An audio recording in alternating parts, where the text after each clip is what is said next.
And one. You are very welcome back. It's another season already of the Scottish Virtual Drift Series, now presented to you by STRO M Wheels. Look, we're here at round one. I'm absolutely buzzing on an old layout, but Yes, yeah, we're doing it this now. We used this track layout last season at round 3, but now we're back for a new one, and this time it's under the lights of the beautiful Driftland. So I'm your commentator, Luke Bottomer, but today I'm joined by a new name in the commentator team for SVDS, Scott Sheehan. Oh, good to be here. Nice to know I was last resort. But sure, look, it's good to be here, and I'm glad to see how this is going to go. It'll be interesting. Yeah, definitely. I cannot wait to get the season underway. There's some, huge time invested into this track, and some big names coming in. I cannot wait to see what happens. But first, let's run you through the track layout. So we're just going to cut to a quick track layout video.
Alright, we should be good. There you have it.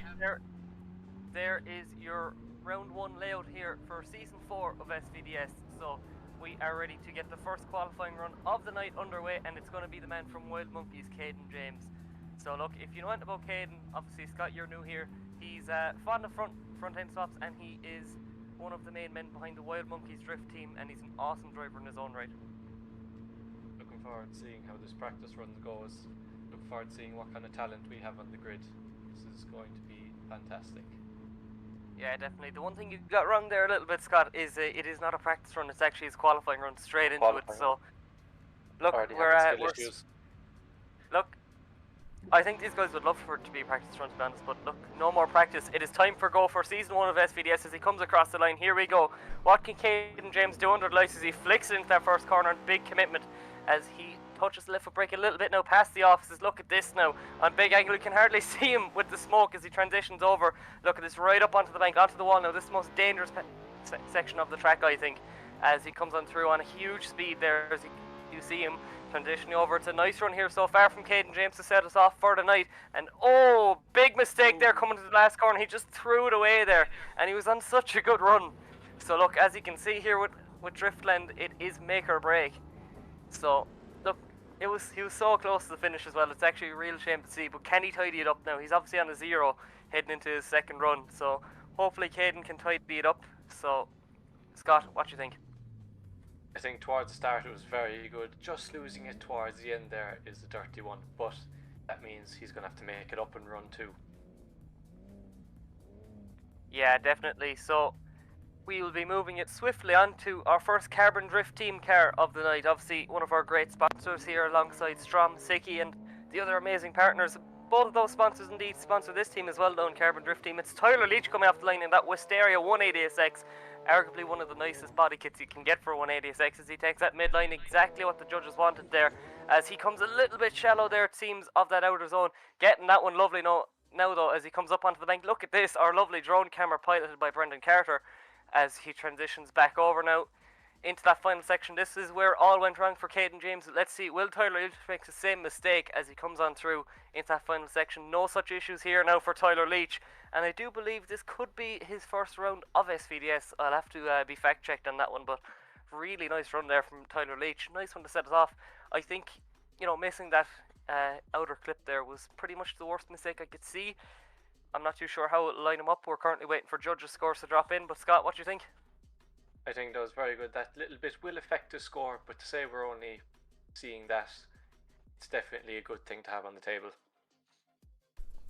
Yeah, definitely. So this will be our first score of the night, as we just wait for Ahara now. Look, Rise, I mocked him the entire last season for being the last judge put into his scores, but look, Ahara's taken over this time. So look, Ahara, come on. So as we see up on the line, oh, look at that. He's a little extra effect there put in. Obviously the Carbon Drift team guys are kings at making cars, it seems, in this game. You would have seen them remaking a lot of FD cars, a lot of Drift Masters cars. You know, they're just really good at what they do. As we just wait for Johan Garcia on the line, as he gives a little scan there out the window. Very Irish of him. So another 180SX there from Carbon Drift team. And Scott, look at the quality of cars that are on the grid. This is class. I'd love to be able to build cars myself of this quality. It's something I really admire, and the work that goes into these is unreal. Yeah, definitely. You saw the bonnet going up there as well. So obviously he's all for the effects, that lad. So it is a 65.7 for Tyler Leach for his first run. I think definitely some work to do, but look, I'm sure he can do it. A lot of that run looked really strong, but we come off the line now. It is Johan Garcia in that 180SX flicking it on in, as he does a real nice job. Little touch, the handbrake, it seems, coming in, shallowing off a little bit angle here. Let's see, getting out to that outer zone real nice here as he transitions over and back now, right up onto the bank. He's setting himself up for a high score here so far, dropping himself down, setting himself up really nicely here. This is so far a pretty textbook run from Mr. Johan Garcia, coming on through into that last corner, doing a real nice job as he gets himself set up right on that white line. And what a run there from Johan Garcia from Carbon Drift team. Yeah, what a fantastic run. The car looking amazing at the dark night of Driftland here. This is going to be very competitive, I can already tell. And might I add, actually, you mentioned at night, and I definitely think having it at night, it just definitely creates such a good show. It's a real spectacle, and don't suck. There you go. There's good advice for any driver on the grid. Just don't suck. But it is a 62.7 for Johan Garcia. So judges seeing stuff that we're not seeing. So look, we're only the guys commentating. We're at the bottom of the rank, it seems, for the staff. But obviously they're the guys with all the information and know what's going on. Now it's Powell Lisowski up on the grid here now with another Carbon Drift team car. All the Carbon Drift team guys are in Group A, it seems. But this time a GT86 transitioning over now. Not a bad run. He seemed to overcook it a little bit coming into that first corner, but he's tidying it up here so far as he gets himself right up on the white line. And look at this, showing off the angle transition now, full throttle here down into that last corner. And look at the pace these cars are carrying coming into that last corner. I've seen a few people commenting there that you get so much pace in the bank and you can just carry it through there up until the last corner. Obviously, you will be dropping a little bit of speed, you know, coming into that last corner just due to the nature of it. It's pretty much a hairpin. But it is our highest score of the night so far, it seems, for Powell. It's a 75.7 for the Carbon Drift team car. Now, here we go, another good driver. It's David McKeever driving another Carbon Drift team S chassis. This time it's an S15. So Scott, what do you think? I think this is great. The pace that these cars are going at these runs, my brain can barely keep up. So I better get to it. Yeah, definitely. David put on some excellent runs there last year, and he's definitely no slouch, whether it's in the lead, which we're doing right now in qualifying, or battles tomorrow. So let's see what he can do in that S15. Definitely a gorgeous kit on it as well, as we just get a real nice start line view. And let's see what can Mr. David McKeever do up on the line as we just wait for those infamous flashes from our semaphore, which, there we go, the lights are gone, and so is he as he slots it into gear and drops in through the gears, firing down the straight here. Nice faint initiation, kind of holding back a little bit, a bit of a wobble there, and oh, it's a big mistake there from David McKeever as he shuts it down, drives into the pits. So obviously something really gone wrong, potentially a force feedback issue there on his wheel. We're going to have to see. Hopefully he can get that sorted, because it was very strange the way he kind of wobbled in there and just gave up. You know, a lot of guys would try and just attempt to finish off the run, but potentially something wrong with his equipment there. Now it's another Carbon Drift team car, but this time in the hands of Tala Semenez. It is a these are a C6, I believe. I'm not great with American cars. It's a C6 Corvette. Really cool car. And might I add, that Carbon Drift team livery just seems to suit every car on the grid. You know, no matter whether it's a Japanese car, an American car, whatever you want, it just suits it. So, we're going to have to see what Tala does. It's his first qualifying session of the season.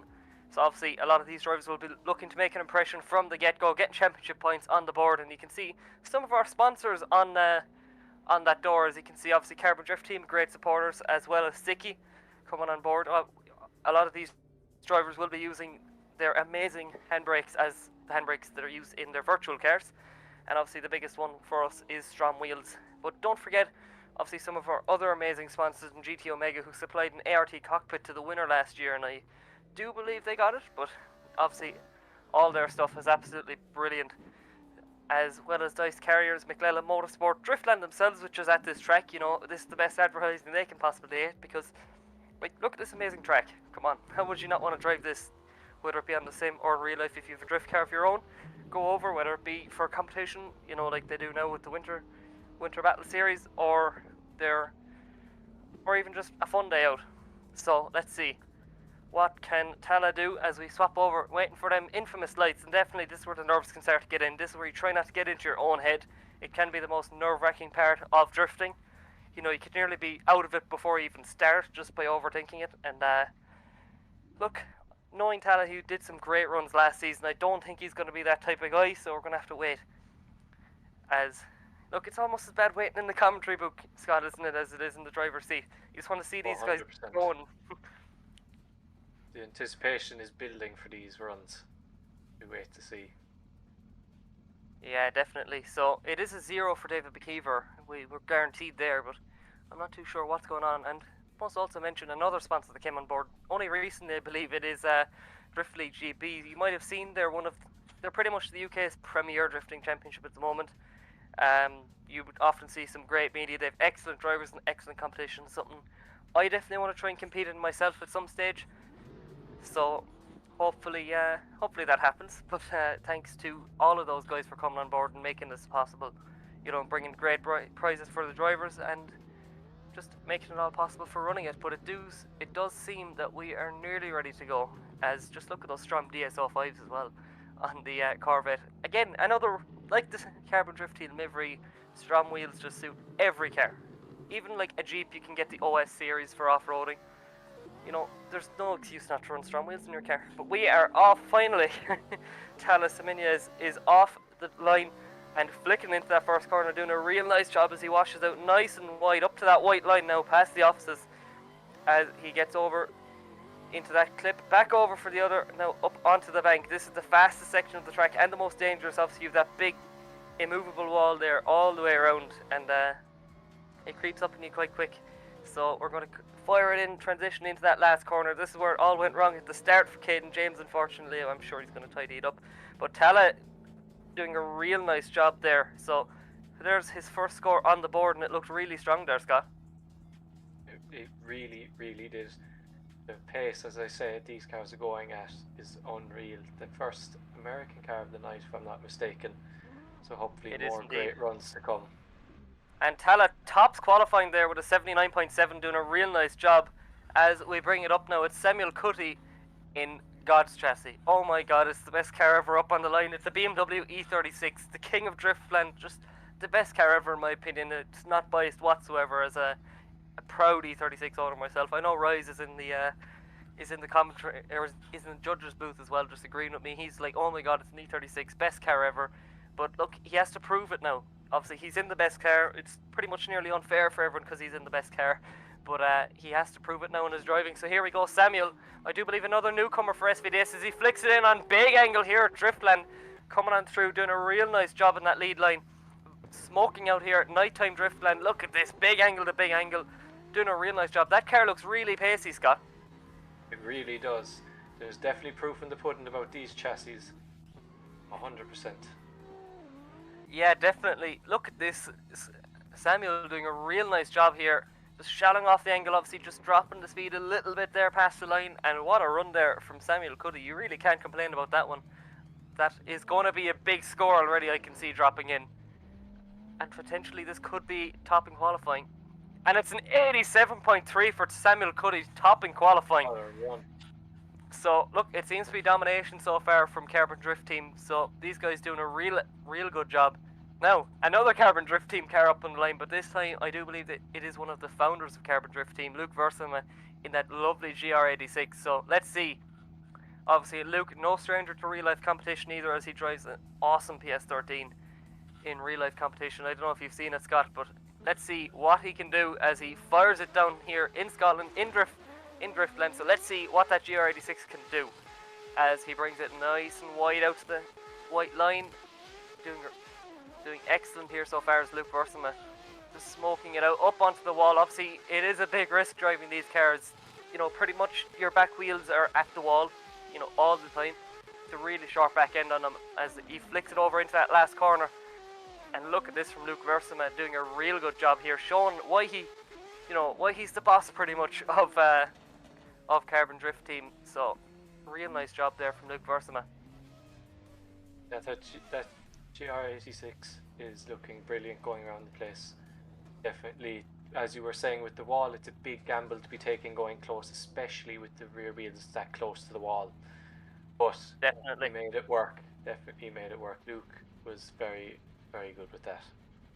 Definitely, it's an 83 for Luke Versama, slotting him into second position. So, look, I do see something on the line there, Scott. So, look, I think we tried to kill it. It just came back. You know, we had no choice. Like, we tried to burn it, but look, it just came back. But it seems to be treating this man quite well. It's Omar Baghdadi in the car. So the car is back for Season 4. It's arguably my favourite car in the grid. I think it's so cool. Now with a kind of Sierra or Escort Cosworth inspired whale tail on it, it's gotten cooler season by season. Like, could you beat it? Look at this. It's just so interesting. And what I'm going to do the same as what we did. I'm not going to tell you what this is, right? You can ask Omar himself, he'll tell you, but I'm just going to call it the car. I might reveal it there later on in the competition, or I might just leave it to like the last round or something, but all I know is it's the car. So it is definitely the most unique car in the grid, all custom modeled by Omar himself. Obviously, just shows his talent behind the modelling scene of things, and look at this now, coming in there from Omar. Obviously, really unique car. It is on E36 data, so any car that we don't have official VDC data for, we just slap it on E36 data. And look at this from Omar, not doing a half bad job here as he brings it out to that white line. Now flicking it back down the hill, getting that clip transition over, getting that clip. The car is working hard for this one as he brings it in around that last corner. So, look, might I just say, Scott, definitely seeing the car around Driftland at night is definitely a spectacle. It is, and the thing about the car is that whenever you see it every time, it might be small, but there's always something different about it. As you said before, we have the Cosy inspired whale tail on the back this time around. I've seen a few small bits and pieces of this car, and to take something that different is definitely something really cool that I like. Yeah, definitely. So, another driver, this time not from Carbon Drift Team. You know, we've gotten a bit of a break from it. But it is Paul Mox there from CNDS, another comp owner himself. So, look, finally getting out of the owner's seat and into the driver's seat. So, in that gorgeous RX-7, really unique livery on that. As we see that PCX power support, I can't fully read it, but all I know is there's STRO M Wheels in the quarter panel. So, there we go, really nice car there from Paul Mox. So, just waiting for him to go.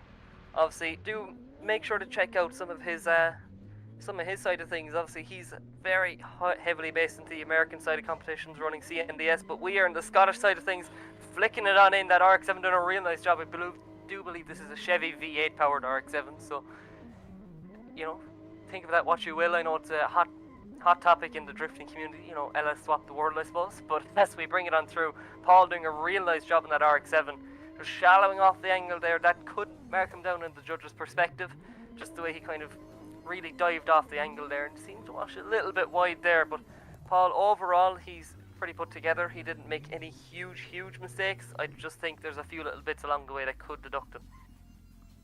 Definitely that the judges will take that into account. But definitely one of the smokiest runs I've seen so far today. It was definitely one of the better runs of today, but as we'll see what the judges have to say about that.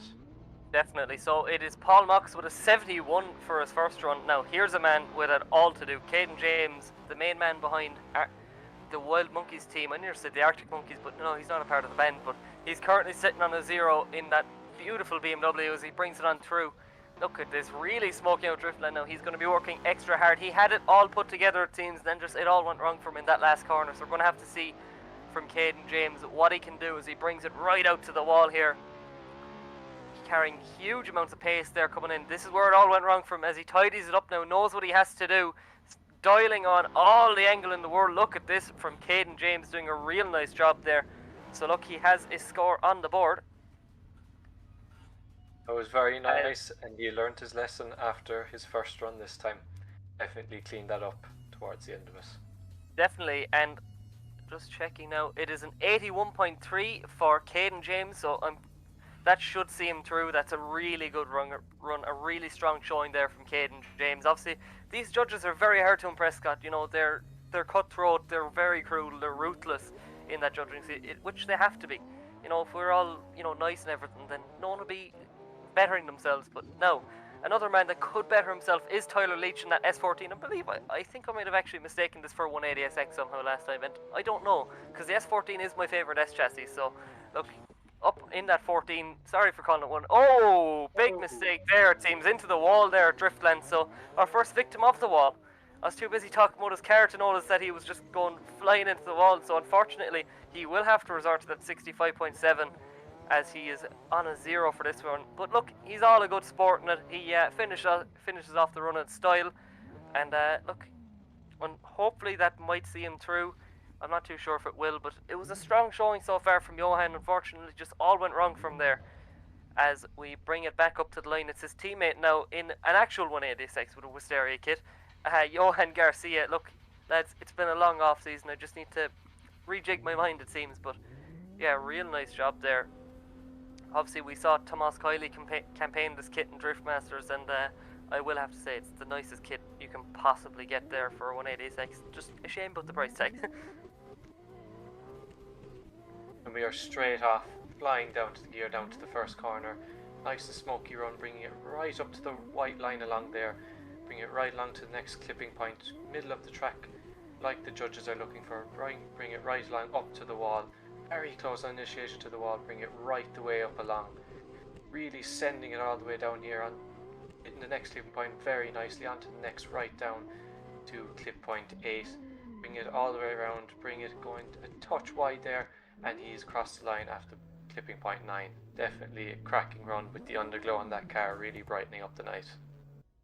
Yeah, definitely. I wonder did they put that specially in after hearing it was a night round. You never know with these guys, so it's not a bad run whatsoever there from Johan, as it's a 69.3, improving there on his 62.7 as we bring it up now.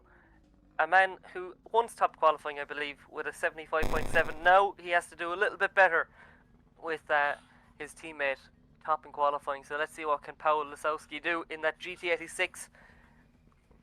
So look, these cars, I know when they came out, they all debated about the geometry. Oh, they're not good for drifting, but look, we've seen that they're good cars with likes Adam Zalewski, the Shanahans. I like them.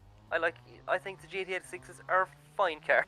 As we bring it down the straight here now, flicking it in as he makes that GT86 work, as he brings it right out to the white line here, doing a real good job as he transitions over and now back and then back to the wall again. So, oh, and once again another victim to the wall. So setting himself up just a little bit too deep, and I mentioned it there with Luke Versaman, the GR86, but it's the same in the GT86, Scott.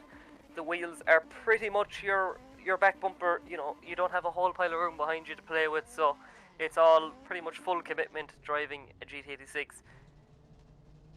Yeah, it's like walking on a thin tightrope, trying to run it along that wall, trying to get maximum points as you can.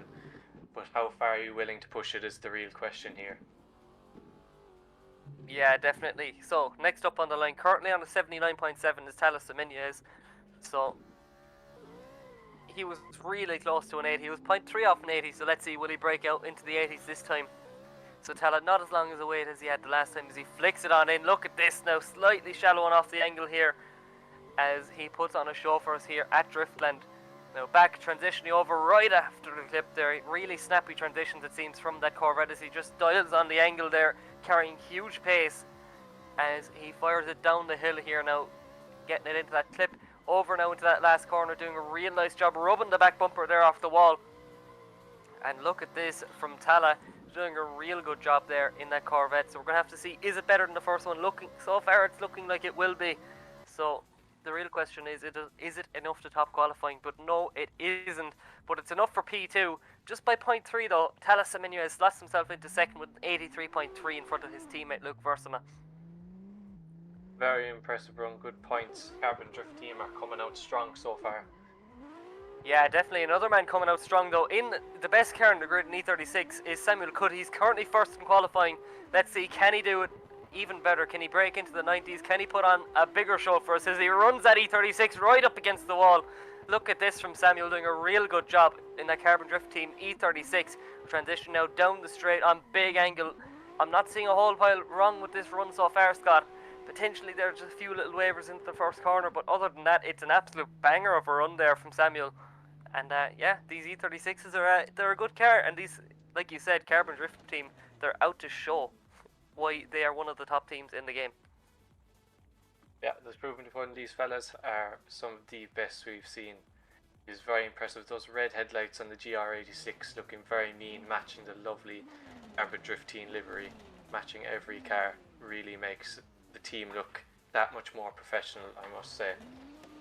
Yeah, definitely. As Luke just cooling himself down there, opening, closing the door. He's really hot inside there. By the way, it was an 86.3 for Samuel. As Luke fires it down the straight there, a nice weight transfer initiation to get himself settled into that first corner. Dabbing the left foot brake there just to get himself settled into the zone now. As he transitions over now, just before the wall, touches the left foot brake again, doesn't slow himself down too much, doesn't get caught into the wall, which is definitely the main part of the run as well, it seems. As he transitions back now into the zone, back again and into that final corner. Look at this long handbrake extension, it seems, just getting himself settled up. 4 wheels locked, just as you can see there, smoke blaring out the front wheels. So doing a real nice job there from Luke Versima. Let's see, can he better his first run there of 83? And he does better by only 0.3, so it's an 83.3 for Luke Versima. And next up, from realms unknown, it's the car back on the line. Currently sitting on the 76 is Omar Baghdadi. Luke just went, but Omar, really good driver and excellent modeler, and definitely I can argue one of the nicest guys there in the sim scene. You know, just you can chat away, considering he's so good at what he does. You think, you know, he's so good. He might be pretentious, not at all. He's one of the nicest guys you could possibly talk to in this community. So let's see, what can Omar do as he hits it out the chicane, slams through the gears down the straight here at Driftland, flicking it in right under the lights as the car is being put to work yet again. So look at this from Omar Baghdadi, smoking out Driftland. You can't even see his brake lights, he's going so hard as he transitions over and back.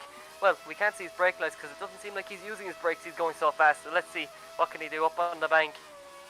Coming on through down the straight, flicking it over now and back again for that last corner. And look at this, the car is looking awesome here with that Cosworth spoiler. You know, real Group A rally inspired. Definitely, really, how do I put it? Interesting way to do it to the car, especially considering it is not a hatchback like the Kazi was, but he's made it work really well with a cracking run. Yeah, definitely. He improves on the 76 by flipping that 6 upside down and making it a 79. So Paul Mox now, the owner of CNDS in that gorgeous RX-7, firing down the straight here now, flicking it in. It's actually straight line initiation a little bit there from Paul Mox, so dropping a few little points from the get-go. He's going to have to wash out a bit wide here now, which he does there for the two zones, transitioning over and back now, up onto the wall, up onto the bank. And that RX-7 left foot braking, just settling himself, not losing a whole pile of speed, just settling the car as he comes into that last corner doing a real nice job here. You can't complain a whole while about Paul Mox, it seems. And yeah, he's definitely not here for show anyways. It's a very, very good run as we wait for the judges' scores to come in. The car is definitely one of the more colourful ones on the grid with that very nice looking paint job. Definitely stands out from the crowd as we see the judges have given him a 77.7 for his second run. Yeah, definitely. Now, it does seem like David McKeever will be the next driver. Obviously, we knew he had a few issues there beforehand, so I'm glad to see that he got those issues sorted, because look at that. Gorgeous S15 there, up onto the line. And spoiler for days, Scott. Could eat your dinner off that. I think you could eat a few dinners off that. Like, you could eat a full feast off that dinner, or off that spoiler. As we see that lovely tricolour up on the spoiler, representing me in Scott's home country. We love to see it, is McKeever. So here we go, firing down the straight now in that S15. Love to see that he got back out now, and let's see what he can do. Another big waver. No, it's all gone wrong yet again. So obviously those issues are still creeping in for David McKeever. So real shame to see, Scott. Very unfortunate. It's a shame to see such a cool looking car shut it down after the first corner. Would have loved to see it finished out the runs, but you can't have it all the time. Yeah, definitely. So unfortunately, we do say goodbye to David McKeever. So look, thanks for coming. Hopefully we'll see him back for round 2 with those issues sorted. It definitely is a hardware problem. I believe it could be anything like loss of force feedback or anything. So hopefully we'll see him back. So just waiting for that second group to come on in now. So I do believe the first driver will be Adam Hornicraft.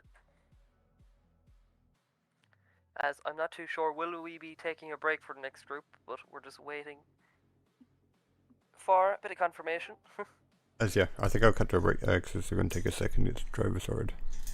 Okay, so we will be taking a short break, so please enjoy the ads from our sponsors, and we'll be right back. Are you ready? I'm ready.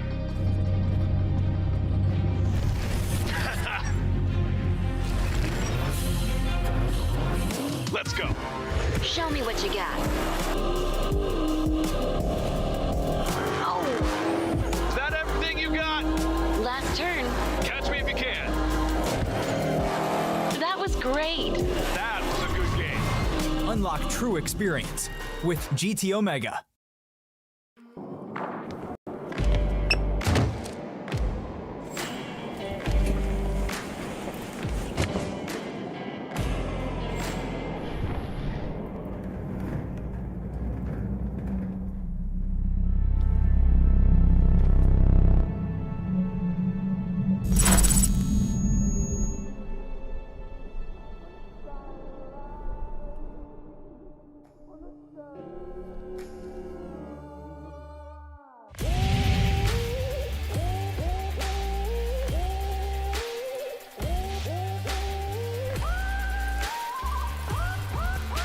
GT Omega.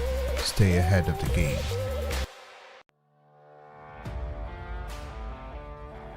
Carbon Drift Team, sponsoring SVDS Series 4. Looking for high quality model work or replica cars? CDT has it all in store waiting for you. With a highly skilled team, they are at the forefront of making sure the product that you receive is of the highest quality. Make sure to check out the socials and Gumroad for any and all projects to be released.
Are you ready?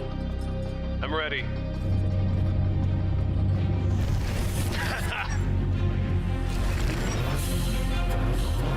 Let's go. Show me what you got. Oh, Is that everything you got? last turn. Catch me if you can. That was great.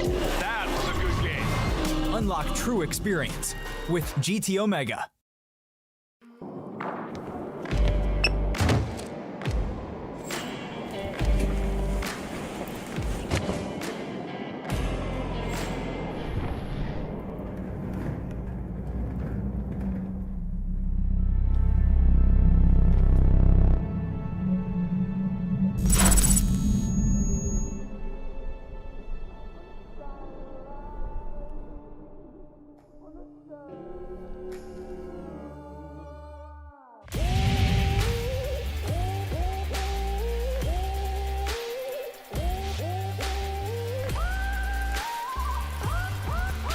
GT Omega.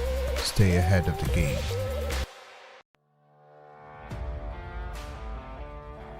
Carbon Drift Team, sponsoring SVDS Series 4. Looking for high quality model work or replica cars? CDT has it all in store waiting for you. With a highly skilled team, they are at the forefront of making sure the product that you receive is of the highest quality. Make sure to check out the socials and Gumroad for any and all projects to be released.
And hello everyone, we are back for Group B of the qualifying for round 1 of SVDS, brought to you by STRO M Wheels.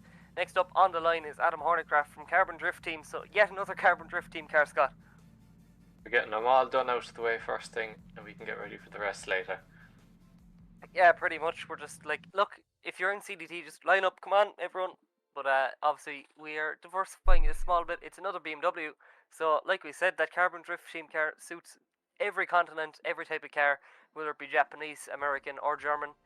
Just overall universal livery, as they call it, as we see that big Union Jack. Obviously Adam is from the UK, so let's see how he can do.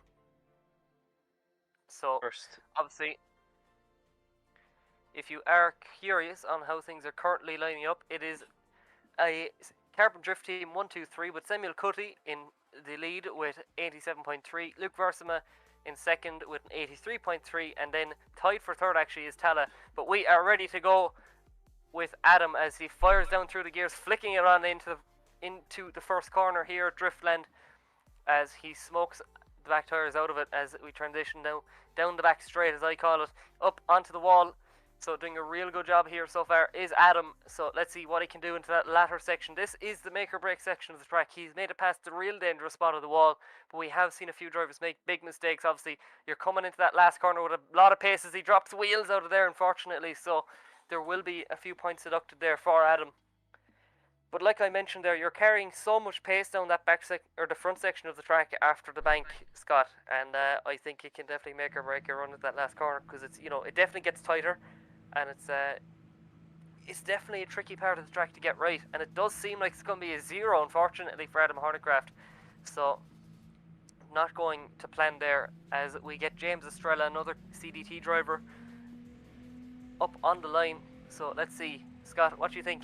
It's a lot of Carbon Drift Team drivers, and they're a pretty dominant team so far. They're doing really good. extremely dominant in the numbers too. That last run was doing very well up until that last point, which is very disappointing, but just means run 2 is just going to have to be the one. Yeah, definitely, as we just wait up on the line. So here we go. It's that lovely S15 wrapped in that Carbon Drift Team livery as we flick it down. Look at this now, back bumper right up onto the wall, fully committed as he brings it out to the white line now. Obviously, the judges were mentioning there about they're going to be really focusing in line between 1 and 2, and then obviously back to 3 up for the wall. And James so far not doing a bad job as Estrella puts foot to floor there. This is the fastest section of the track now, carrying huge pace down as he just dabs on the handbrake. Right there, the shallows, a little bit of angle now across the line, doing a real good job right out to that last outer zone. And yeah, not a whole pile wrong there from James Estrella. Definitely a good run, top of the Bs for the minute. I'd definitely say trying to slow down the car for that corner and tightening up that angle is definitely catching people out, as we did see with Adam earlier. So he will learn his lesson after that one, and I have no doubt that he'll be able to complete a full run. Yeah, definitely. Real good banker lap, I thought, there from James Estrella, as we get some lovely visuals there of another Carbon Drift Team car. This time, though, it is the one of Noah McGlade, one of our youngest competitors on the grid, which is so insane. I will have to be corrected. I do believe he's about 11, 11 or 12. So, look, absolutely amazing to see, the young guns coming on through and just showing everyone how to do it, as it's a 72, by the way, for James Estrella, as he brings it on through now. Let's see what this guy can do. So look at this flicking, and then it's one of the more recent members there from Carbon Drift Team, just washing a few wheels out, but look, he's trying to get used to it as he puts foot to floor now, transitioning over, tidying up the run here. So no, really getting used to that S14.9 as he just brings it right up onto the bank. We see them orange headlights lighting the way for him as he transitions over now down the straight, carrying a huge amount of pace as he throws it backwards there, putting on the show for us here tonight from Noah McGlade. And not doing a bad job at all there. Obviously, look, a few little errors creeping in, but obviously we're not gonna correct him too much on that, because look, I know if I was sim drifting there when I was his age, I would have made a dog's dinner of it. That's all I'm gonna say. You definitely say for a fact now that was a better run than I could ever do here. It was definitely good. The rainbow underglow was catching my eye the entire time, but a very good run, and it takes guts to come out here at such a young age and competing with all these talented drivers. Yeah, definitely showing some huge promise there for the next set of runs. So look, I think he can tidy it up. But next up is David Laxo there. It's not a CDT driver this time, as he bringing on a huge angle there. That Escuco BMW is being put to work as he throws on big angle, coming on down as he transitions over and back now on big angle, and it's pretty clear from the get-go that David, he likes using them lock stoppers. Anyways, that's all I'm going to say, as he brings on huge angle and huge pace down the back straight. I love the snappy transitions there. It's look, it's definitely entertaining to watch him drive this track. And Scott, I think the word of that run was snappy, because those transitions, they were tight, they were technical, and I personally really enjoyed them.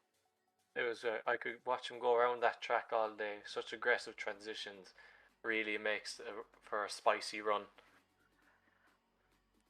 Yep, as we wait for the score to drop in for David Laxo, as we do get a Wild Monkeys car on the grid. So it's a Wild Monkeys car up on the line, and arguably the most Driftland car you could possibly get, as it is Ryan Parker on the line in an E46 Compact. I do believe it's the only one on the grid.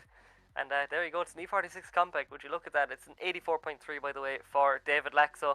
So what do you think? It's Ryan Parker. I do believe he's a Driftland local. He's driven this track many a time in real life. So what's it to him to drive it in the sim as well, as he throws it on big angle? Obviously a really sharp back end on that Compact, so he has to be fully committed absolutely everywhere there, Scott.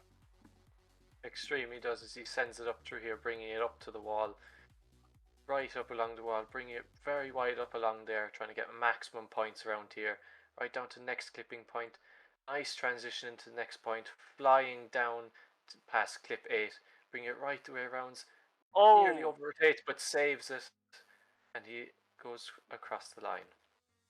I think there what happened is he shot himself down on too much on the inside, threw on a bit too much angle, and you really had to see kind of really uncomfortably getting out to that last section. Other than that, he was bang on the line there. So unfortunately there from Ryan Parker, going to have to tidy that one up.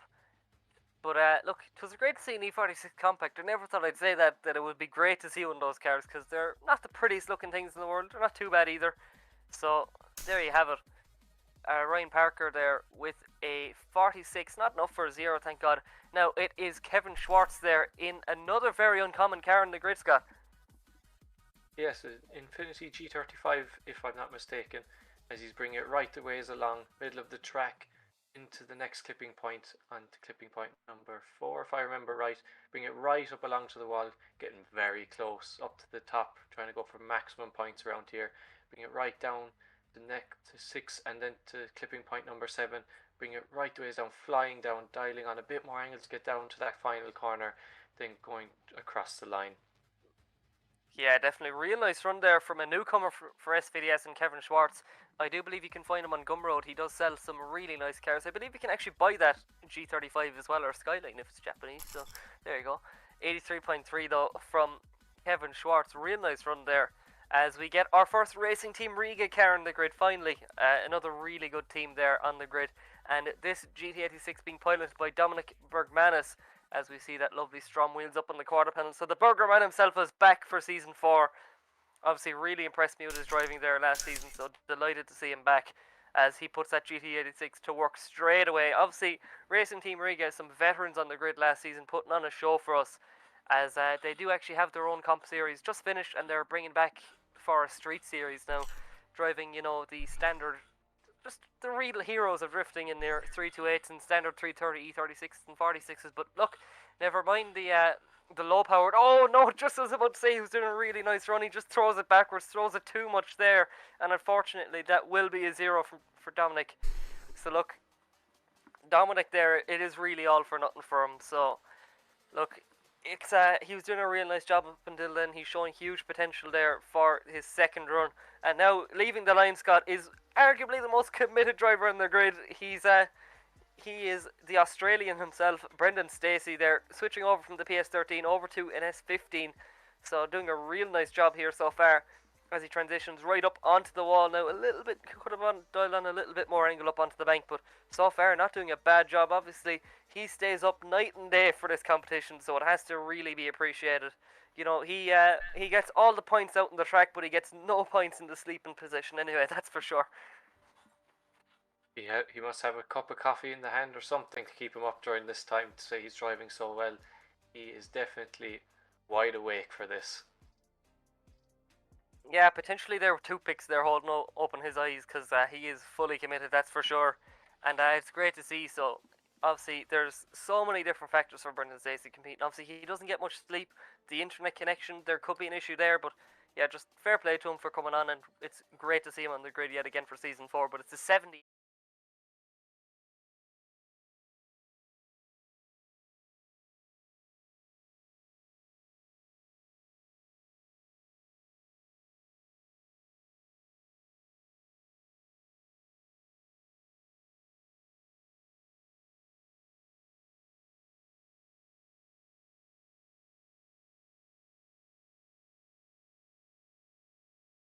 excellent runs. The likes of Dominic Bergman that just threw it away at the last minute. There's a lot of potential in this group, Scott. Oh, 100%. This is something I'm really looking forward to. Hopefully all these drivers can clean it up in their second run, learning from what they've done the first time.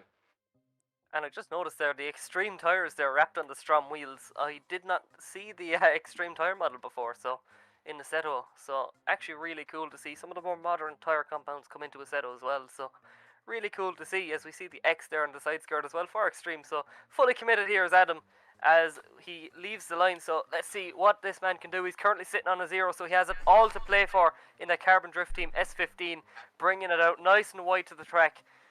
So let's see, touching left foot brake there just to get himself settled in, not slowing down whatsoever though it seems. Obviously, some drivers just prefer to use the left foot brake as he just pins it all the way down here, smoking out Driftland. So doing a real nice job here is Adam. Now, let's see what he can do. He's about to get a score on the board as long as he plays it nice and safe. Obviously, there's two approaches to go when you're sitting on a 0. You could either go fully committed or you could play it like a little bit safe. As I just believe there I was calling him Adam, but I do believe I actually made a mistake there. Potentially that was James Estrella, so apologies for that one. So it was actually James Estrella, apologies about that one. So James Estrella, not sitting on a 0, he was sitting on a 72, but he was on a 76. So that's what he got for a second run. So yeah, he improved the score. Now another man with a lot of potential, Scott, is easy to say. One of our youngest drivers in the grid, Noah Mclellan. I'm really excited to see this run, Scott. Very much. I just noticed the back of his seat was in the green, white and gold, representing our home country, which is something very cool. Loads of little details on this car that I really admire, that I just think really make it stand out from the rest of the grid.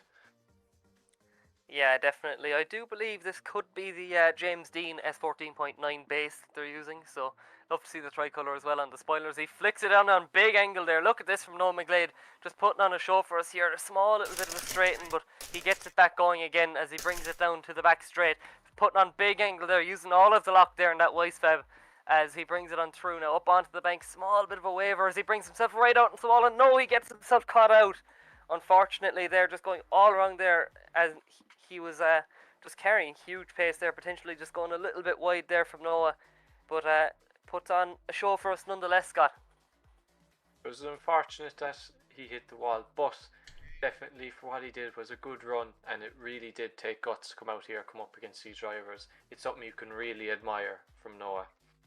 Yeah, definitely. So unfortunately it's a 0-0, but hopefully we'll see him back for round 2. So look, great to see the young guns coming on through, and I'm sure within no time he'll be showing us all how to do it.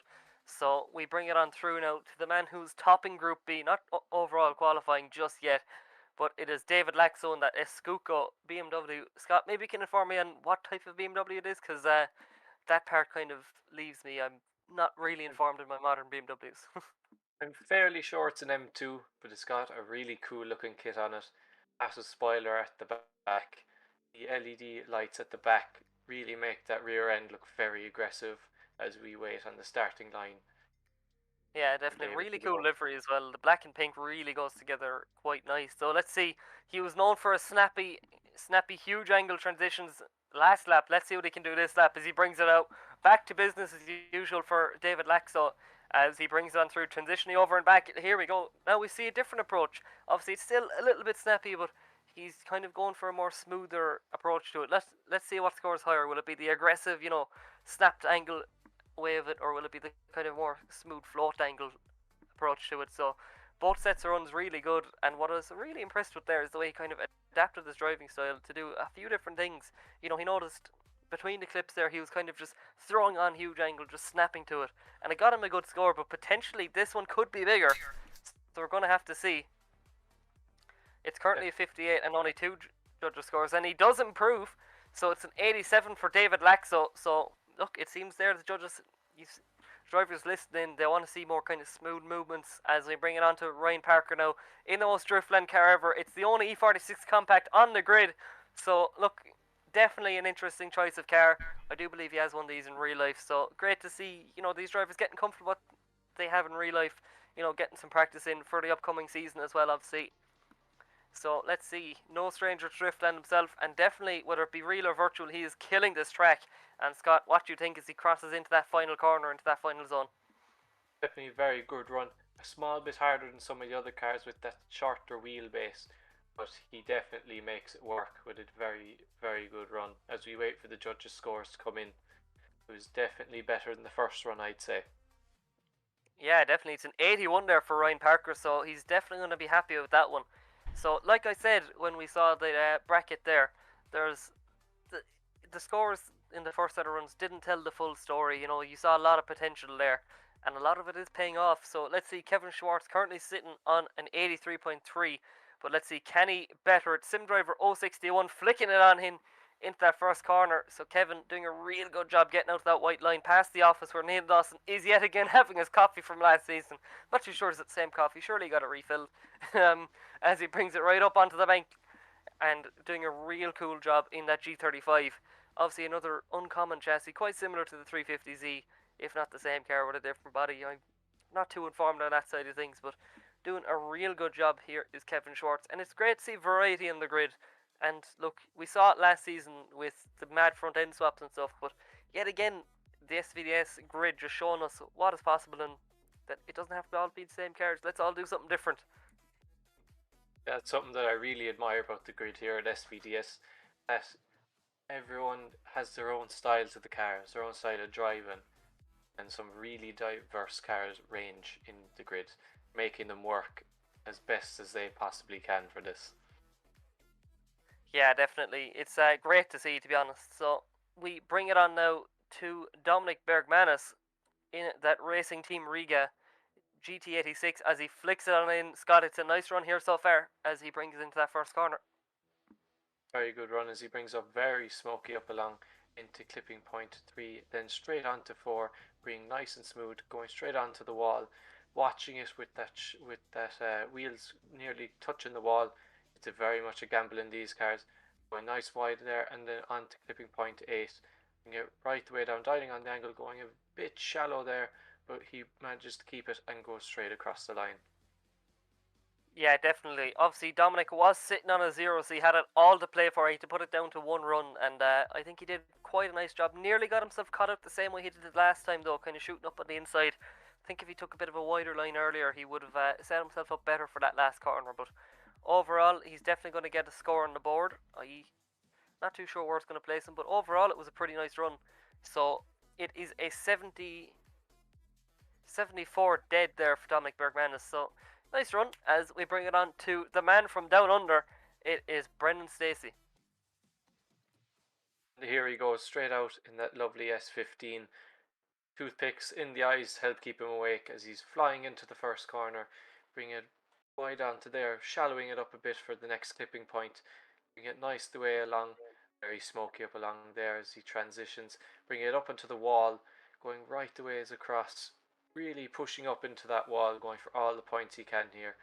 As he brings it on down to clipping point number 8, bring it right the ways down, going a bit wide, but he manages to save it and then across the line.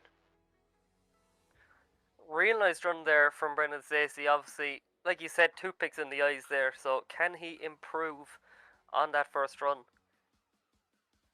So let's see. Judges just currently slotting in their scores, and unfortunately he does not improve. So it's a 72.3 there for Brendan Stacey. So just waiting now. As I'm not too sure. Oh, it's Adam now up on the line. So here we go. I mistook James Estrella for this man earlier on, but it is Adam Hornercraft up off the line now. The man from the UK in the BMW coming on through. So not doing a half bad job here as he washes out nice and wide. As he gets into the danger alleys, we're going to call it. Kind of like Mondello there, you know, you've big snappy lock transitions, and gets himself caught up onto the wall there. Not ideal there from Adam. So unfortunately it's going to be a 0-0. So that is all she wrote there for one of the Carbon Drift Team drivers. So was great to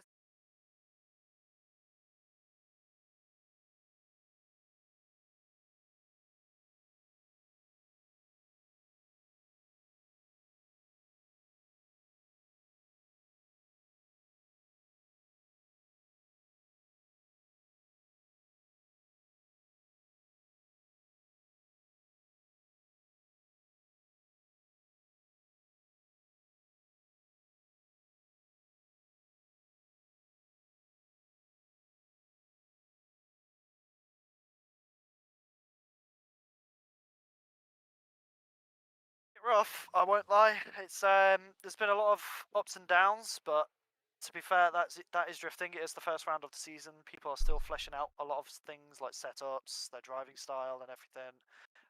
Kind of just dusting off the cobwebs. I'm going to be the exact same. So Definitely. we'll have to see how it gets along. Obviously, a lot of new cars being built for this season, and we moved from VDC 3.0 to 4.0 physics, so potentially so many guys getting so used last season to 3.0 stuff, especially even after 4.0 was released, that could be a bit of a change for them. Oh yes. Although 4.0, I've got to say, is very nice to drive with. So I'm not complaining. Yeah, anymore. definitely. So I do believe we'll be heading for a quick server restart, so we're just going to take a quick break over to the commercials, and we'll see you then. Are you ready? I'm ready.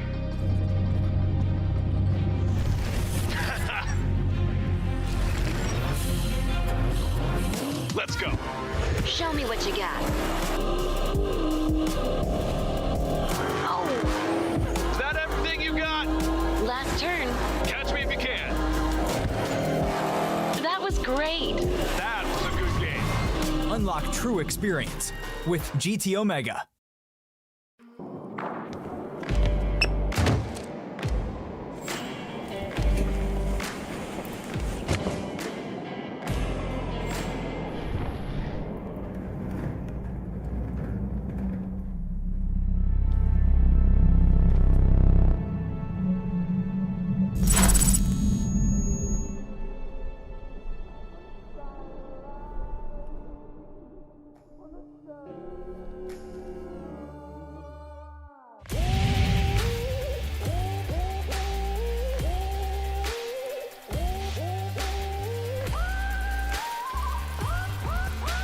GT Omega.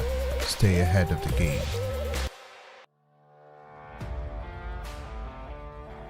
Carbon Drift Team, sponsoring SVDS Series 4. Looking for high quality model work or replica cars? CDT has it all in store waiting for you. With a highly skilled team, they are at the forefront of making sure the product that you receive is of the highest quality.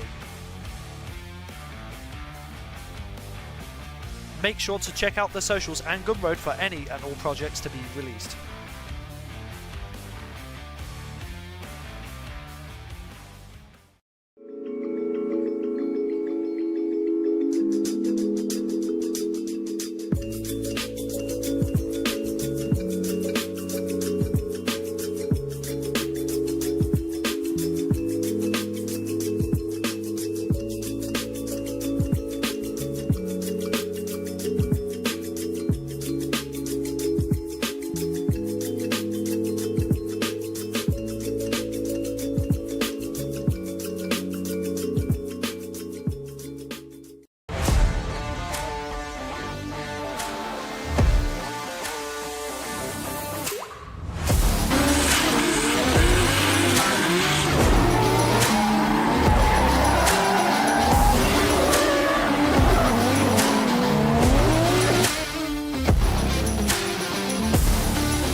Are you ready? I'm ready.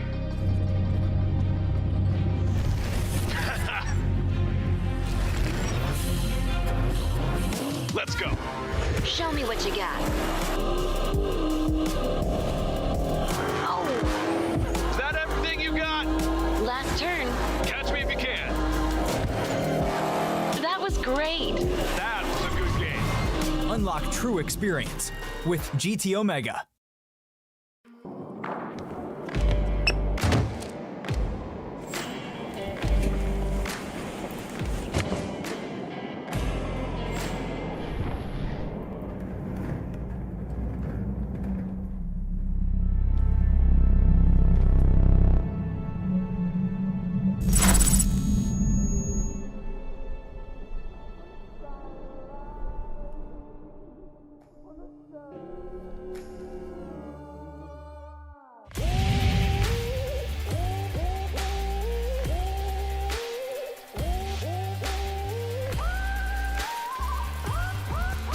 GT Omega.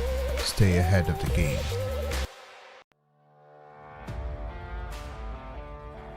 Carbon Drift Team, sponsoring SVDS Series 4. Looking for high quality model work or replica cars? CDT has it all in store waiting for you.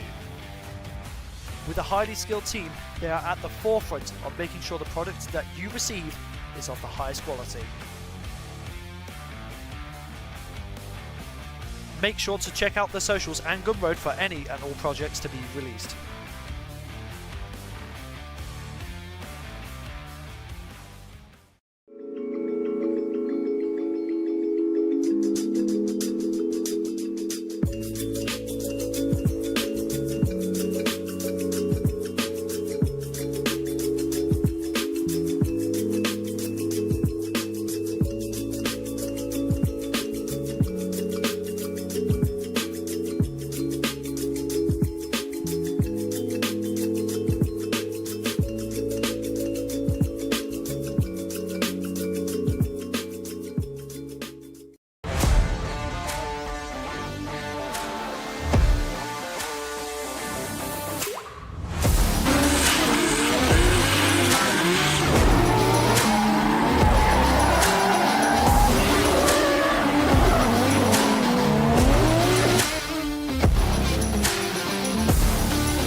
And you were very well SVDS,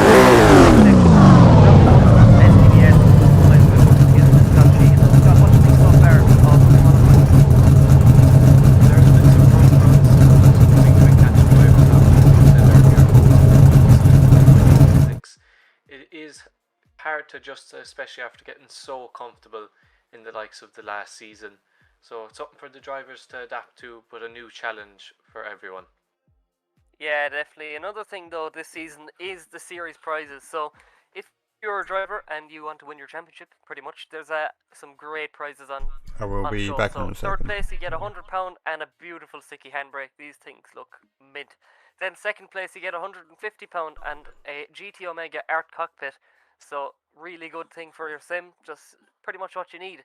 And then first place, unbelievably there in our main sponsor there, you get £200 and a STRO M DS series with rim of your choice. So look, you see how good these wheels look on virtual cars, Drift Masters cars, anything. And if you want to match, you know, the big boys like James Dean or Dwayne McKeever, you can have their wheels up on your own car. And obviously, don't ignore hard charger either. So if you're pushing hard, you do get a GT Omega Right, you'll be seat good, and son. £50. But next up on the grid is a good buddy of mine there in Cian Reedy, driving a new BMW, obviously switching over there from an S chassis over and a Supra there from the last few seasons. So one of the OGs there in SVDS. He's been driving with us a long time. He's a nice fella, and look, great to see him back out. He said he's more comfortable than ever in this car. So look, moving over from, you know, kind of your standard 6-cylinder 2J RB type thing over to a V8, he said he is feeling really comfortable coming into the season. So hopefully it shows in his driving.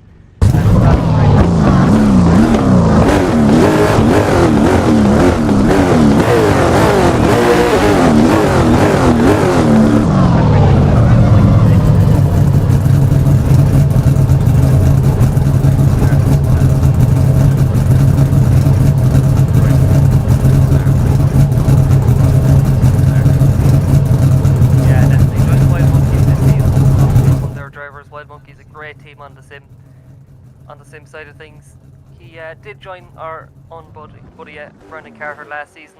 Made the switch over. Obviously, he's still good friends with Brandon, but great to see Cian back on the grid after kind of a less than ideal season. So he felt like he wasn't happy with how last season went. You know, not qualifying, crashing, losing battles and stuff. But he said he's comfortable and he's here with motivation to win. So it's great to see drivers in that mindset, just ready to go and just locked in really for some good runs. So let's see what Cian really can do as we wait on the start line. Obviously, like you said, Scott, blue underglow under the car, STRO M Wheels in the quarter panel. What more could you want? Definitely, with the massive spoiler coming off the back, looks to be mounted to nearly the back of the car, not the boot, but the back of it, which is definitely an interesting choice. Yeah, it looks like a shark fin, I think they call it. Very Darren McNamara. So look, Wild Monkeys Group D, same thing. So there you go. So Cian Reedy, like you said, with the shark tail on the BMW, side exit exhaust out the back bumper, spitting flames there on the start line, getting ready to go as he waits for them lights to flash. And here we go, he slots it into gear, fires it down the straight. Now look at this from Cian Reedy, doing a nice job here, carrying some pace. He takes the straight line approach there into initiation, just left foot braking there, and he is quick in that V8 BMW as he transitions over now. I can see what he meant, Scott, by saying he was comfortable. Oh yeah, 100%. He is driving this car as if he's been driving it for years. This is going to be a whopper of a run. Great way to start off Group C. Yeah, definitely. And I'm so surprised with how comfortably is it from the get-go. Obviously, he's put a lot of time into focusing on practice and getting used to this car. So, obviously, it's one opportunity you get in the sim aside from real life. You get a lot of chance to drive your car. So let's see what he can do after moving over from that A80 Supra into that BMW. Let's see what he can do. It's looking like a big score here so far from Cian Reedy. I think he's going to be happy with this one as we just wait for Rice to drop in his score. So let's see what he's going to do as we just await for that final score to drop in from Rice. Like I said, I was complimenting him earlier on for getting his score nice and early, but Rice, come on, we're waiting, buddy. As it's an 86.7 there for Cian Reedy. Really respectable score there for a man who's in a new chassis, and look, he said he was feeling revigorated in that new BMW, and he certainly is. Now another man up on the line, it's another Irishman, Scott, in Ian Johnson there, moving from an S chassis over to a GR86 in that VRA GR86, get mixed up here, as he fires it down the straight here. Obviously, Ian Johnson, really nice fellow once again. He's building a K-Series S14 in real life. It's really cool. He sends me odd snaps in odd time, and there's definitely a lot of work being put into this thing as he brings it right up onto the wall. Another man moving over to a very different chassis, Scott, and he's feeling just as comfortable. Oh, 100% with the orange paintwork. It looks to have some kind of a dragon on the side, kind of Japanese-esque type of a livery, which is something really cool, definitely stands out. Yeah, definitely. That is the kind of VRA team livery. We saw Marco Rook running something similar last year as well. But great to see a variety of cars, people switching over. So let's see what score. The Irish coming in here, putting on a nice show, which is great to see. Obviously, we didn't get the likes of Conor Falvey, and unfortunately just couldn't make it. But hopefully we'll see him back for other rounds. But let's see. Focusing on back again on Ian Johnson. Let's see what score he gets for the first one. Judges deliberating over this one. Obviously, they're really meticulous. They discussed exactly what they wanted in briefing, and they're sticking to that like no end. So just waiting for those scores to drop in there as we see a really cool Mercedes up on the grid. Nice to see an estate car out in the grid. Something you don't see all the time, but definitely something that gets you some style points in my book. Yeah, definitely. It's a 78.3 for the Irishman, Ian Johnson. So, look, definitely respectable. A bit to work on there in the first one as we see those STRO M DS35s there on the back of the Mercedes as he leaves off the line. So here we go. Jason Cave, one of the boss men here from Wild Monkeys Drift Team, as he brings it in. Obviously, Jason, infamous there for having a certain Supra last season with a Tesla front. He's gone a bit more traditional. And if I'm not mistaken, could that be a BMW rear end I see? So once again, it's Wild Monkeys, it's all front end swaps, and potentially, I won't say it's more blasphemous than the Supra, but it's definitely a bit blasphemous there having a Mercedes front and a BMW, but not doing a bad job. And commentator's curse, just as I say, is doing a good job. He just nearly over rotates or has to shell off the angle, so not ideal from Jason Cave. I think it's still going to be your fairly respectable score because the rest of it was bang on. Definitely a half decent run to have locked in for run number one. We will have to try a bit harder in run number two just to boost up that score a little bit.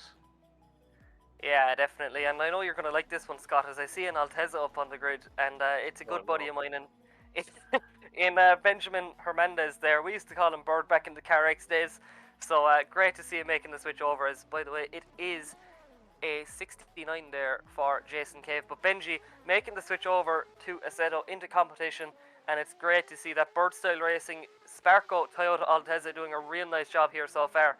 Obviously this is his first competition, I believe, so he's not doing half bad a job at all. I remember my first qualifying run in a competition before, and I said, I just completely missed the zone, nearly over rotated, made complete hames of it. So Benjamin doing a real good job here. So Bird doing a good job, as we're going to call him. As no, he just throws it away in the last corner. So look, sorry for calling you Bird as well, buddy. I know he tried to move away from that one, but that's what I know he has. So just throwing it all away. But he definitely, like a lot of drivers coming in for the first time this season, they're showing potential here, Scott. Once again, I'd say definitely that round the commentator's curse came into play there, right around the last corner. We were talking about how well he was doing, and then just that spin out just towards the very end of it. Definitely something we must keep our mouth shut about in the future. Yeah, definitely. As we see another Wild Monkeys car up on the grid, as it is a very, very good friend of mine, Harvey Cundy, up on the line. The man from Sheffield, famous for crashing polos around the place. But there we go, the GT86 hopefully won't be crashed this round, as we see him fire down the straight here. Harvey doing a real good job. He definitely put it up. It was his first season last season. He definitely put it up some of the big names. He did not get easy battles whatsoever, but he definitely didn't make a show of himself. He definitely proved himself to be one of the hotly contested drivers in the grid and ones to look at. So doing a real nice job there is Harvey Cundy. So crossing the line there, not a whole pile wrong with that score there, it seems, as it's an 88 so far from Ty and an 85 for Rice. Now just waiting for O'Hara, as it's an 87.3 in the first one for Harvey Cundy. I'm sure he's going to be happy with that one. So Harvey Cundy doing a real nice job there in that Wild Monkeys GT86. That just means in his next run he can really go full send to see what kind of a score he can really push that car to. Yeah, definitely. Next up is Paulie is here in the VDC Public S15, showing that you don't need a full custom car there to put on a show for us here at Driftland. Getting that public car nice and sideways, putting on big angle here now. Obviously just seemed to get himself a little bit caught up there in that first section of the track, but he's definitely making up for it here now as he brings it right up onto the bank. A little bit of left foot brake, crosses over a little bit, making contact with the wall. So it's not perfect. He has to tidy it up here, and he's definitely going to have to start thinking of that second qualifying run. So Not perfect, unfortunately. They're a little bit to work on, but I'm sure he can get it tidied up for the second one. Definitely showing us how it's done, that you don't need a custom-made car to compete here. Public cars will do you perfect. Yeah, obviously you do have the choice of both our own SVDS pack cars, which all have beautiful STRO M Wheels and, you know, they're all ready to go. Or you could use the VDC public cars. Obviously we do use VDC 4.0 data, so if you want to get involved, I know there isn't any series tickets left, obviously, since round 1 is gone and they're all sold out. But we do have a few round tickets available, so if you do want to drive with us, don't hesitate, get your tickets bought and join us here on the grid. Next up is Ryan Quill up on the line, so let's see what can Ryan do. I do believe he recently bought a real-life E46 drift car, so great to see some of our sim drivers transitioning over into the real-life side of things. But we're back in the sim as Ryan smokes out Driftland here, doing a real nice job there in that Toyota, flicking it over and back now, Scott, right up onto the wall. Let's see what he can do for the rest of the run. Very impressive run so far, going very close to the wall, making a tiny bit of contact, and very hard contact with that second piece. That first little bump definitely put him off into crashing into the wall the second time. Yeah, definitely not ideal, not what we really want to see, but unfortunately that's just how it worked out. So it's going to be Michael Trapp now up on the line. This is one of the coolest cars in the grid. It is an E30 Touring, and this time with a fancy livery. I know the last time he went for the full show car, nice and plain. I do believe it was red, if my memory serves me correct. But this time going for the full styly livery this time. As Scott, this thing looks awesome. Yeah, always a sucker for an estate. As we see him, he's flying down the first straight, crashing through the gears, smoking us up, and then straight on, flying it into the first corner, going right the ways along, bring it right onto clipping point number 3, straight onto number 4, nice smooth transition, going straight onto the wall, nearly hitting the wall, very, very close in that estate, bring it right the ways along, down to clipping point number 7, going straight on, flying down to 8, slowing that car down, dialing on a bit more angle to help get through that final corner and across the line. Yeah, definitely. Michael Trapp there doing a nice job, showing a bit of potential there. He could have tidied himself up in a few little positions, but like you said, I'm a sucker for an estate, and I'm definitely a sucker for kind of an E30 to an E46, you know, that kind of era. They're just the best, I think. I love that kind of E30, E36, E46. They're all great cars, so great to see some of the older cars in the grid. It's not all just moderns. So let's see, it is an S chassis on the grid. I'm actually surprised with the lack of S chassis this year, Scott, but it is Simon Sandman on the line, another great driver there, and I'm excited to see what he can do. Yeah, very cool looking car. The livery on it nearly reminds me of a HKS style of livery, which is something very cool. As he sets off, crashing up through the gears here at Driftland, going in for a flick into the first corner, smoking out the rear tyres, adding more clouds to the sky, going straight the ways along, pushing it nice and wide along here into the clipping point number 3, then straight onto 4, nicely done, going right along to the wall, bring it very nice and close, bit of left foot braking, help stabilise that car above as he flies down, picking up loads of momentum down the straight, very snappy transitions, going right along down to the final corner, really smug up the rear tyres now and across the line. Really nice run there from Simon Sandman. By the way, it was a 71.7 for Ryan Quill.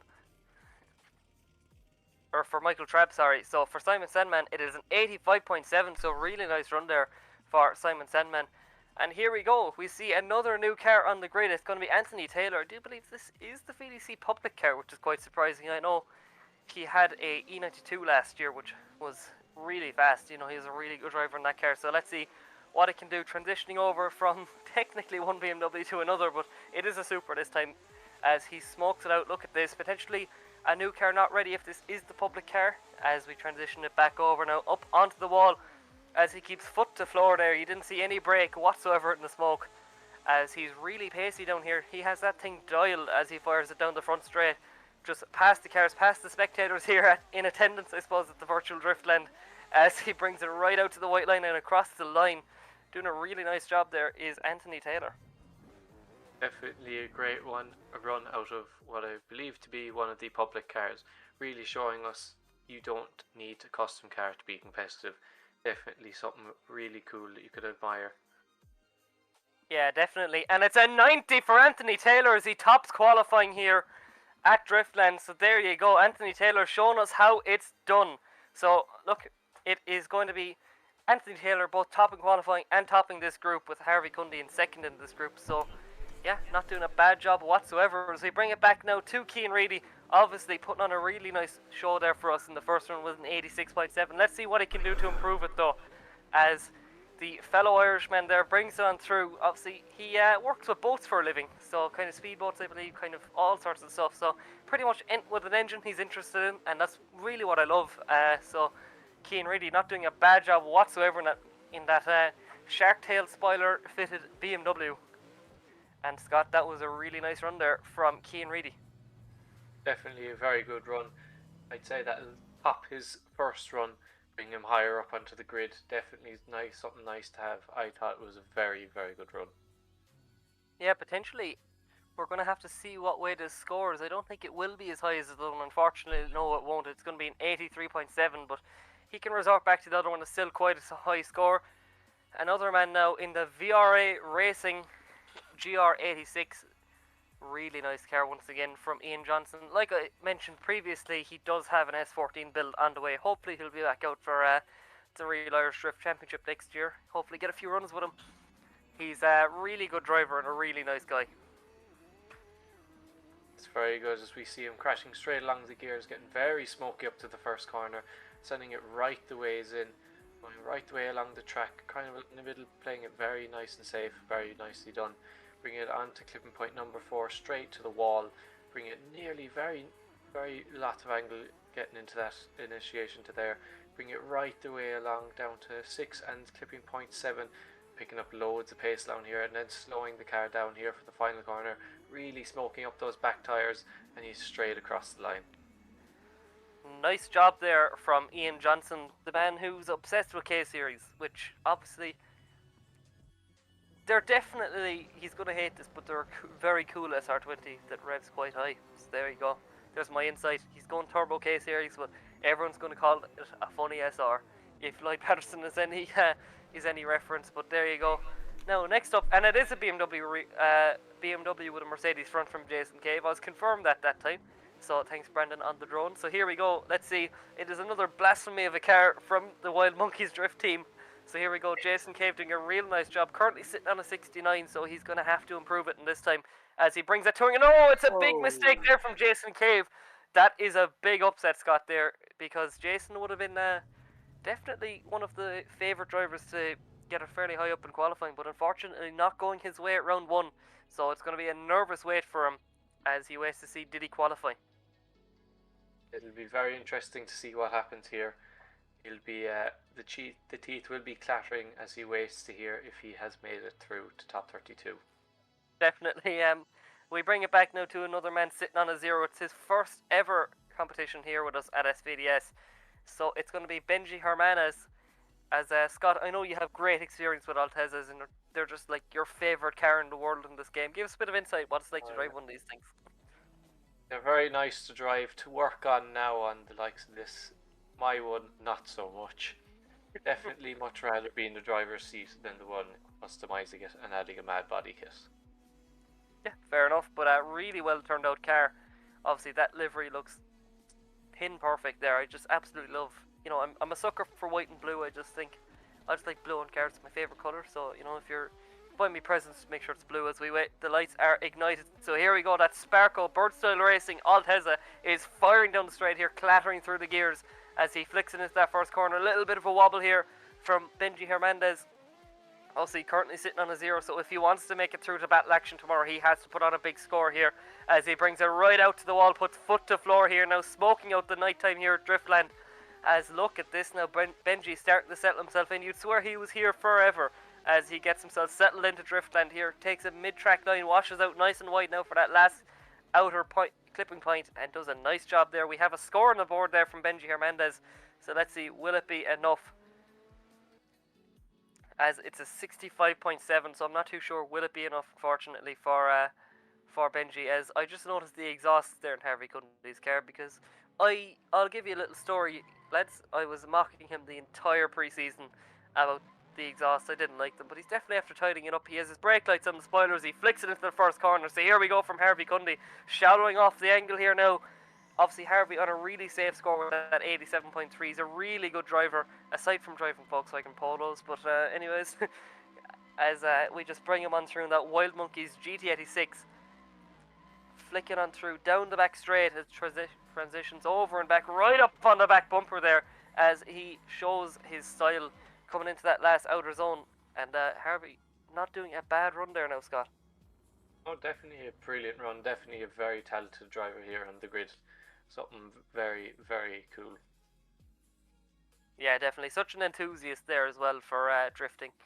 You know, he's all the time watching Drift Masters with us, Formula D, as he doesn't improve, unfortunately. Just down by 1 point. It's an 86.7 for Harvey Cundy, but yeah, definitely, like you said, talented driver and just a great lover of drifting in general. You know, he's helped out a lot of guys in the former BDC grade out in Drift League. So let's see what he's going to do now. Is Paulius in the public S15?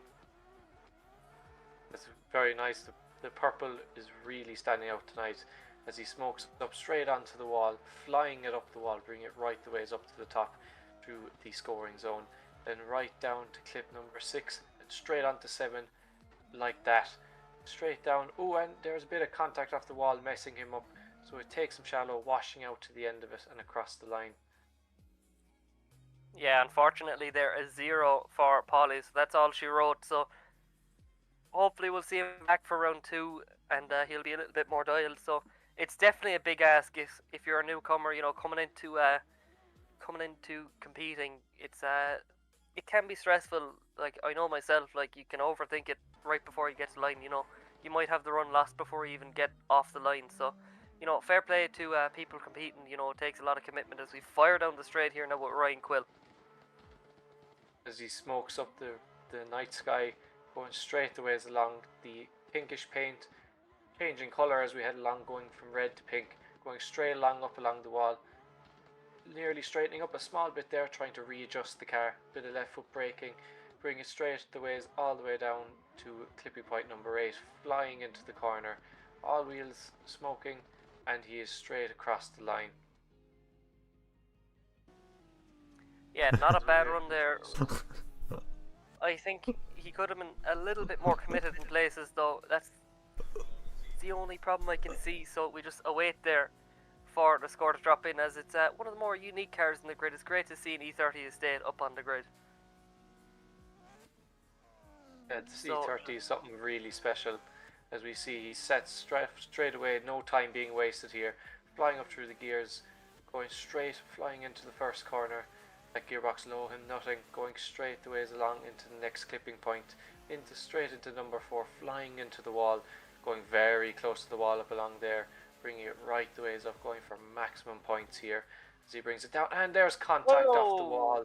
Oh, that is not good. That will unfortunately have to be a 0, but at least his first run has small chance of potentially saving him here.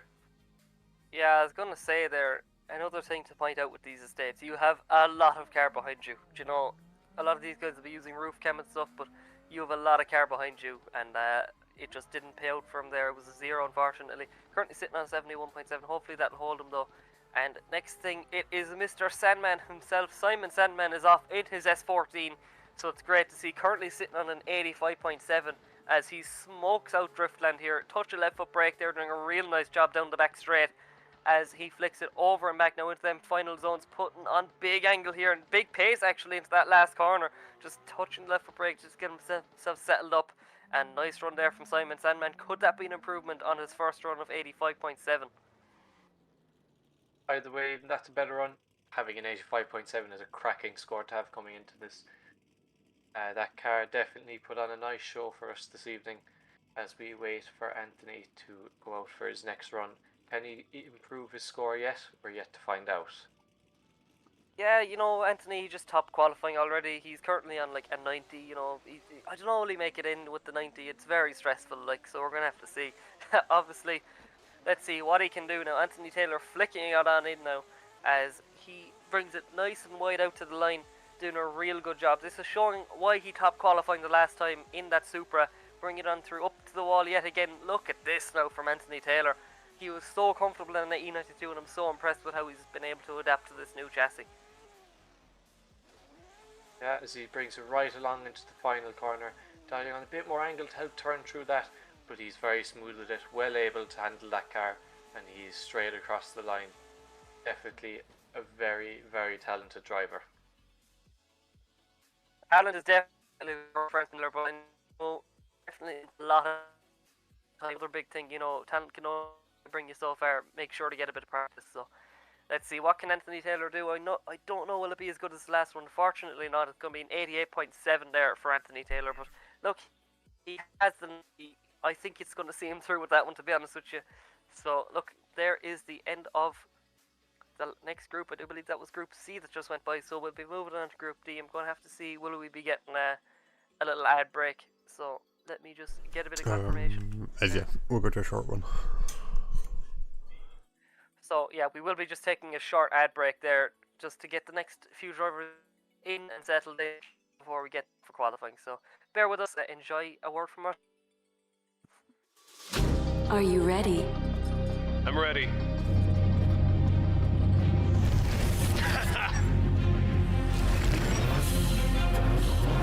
Let's go. Show me what you got. Oh, Is that everything you got? last turn. Catch me if you can. That was great. That was a good game. Unlock true experience with GT Omega.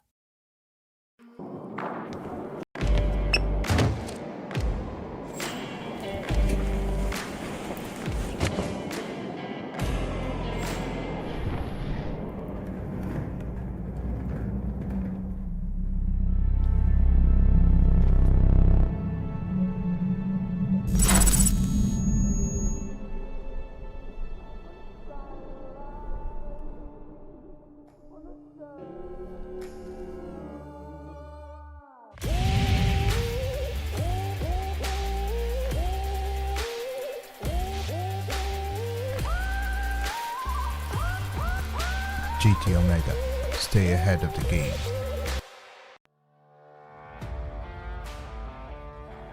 Carbon Drift Team, sponsoring SVDS Series 4. Looking for high quality model work or replica cars? CDT has it all in store waiting for you. With a highly skilled team, they are at the forefront of making sure the product that you receive is of the highest quality. Make sure to check out the socials and Gumroad for any and all projects to be released.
Are you ready? I'm ready.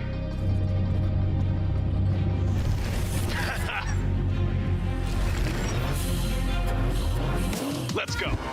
Show me what you got. Oh, Is that everything you got? last turn. Catch me if you can. That was great. That was a good game. Unlock true experience with GT Omega.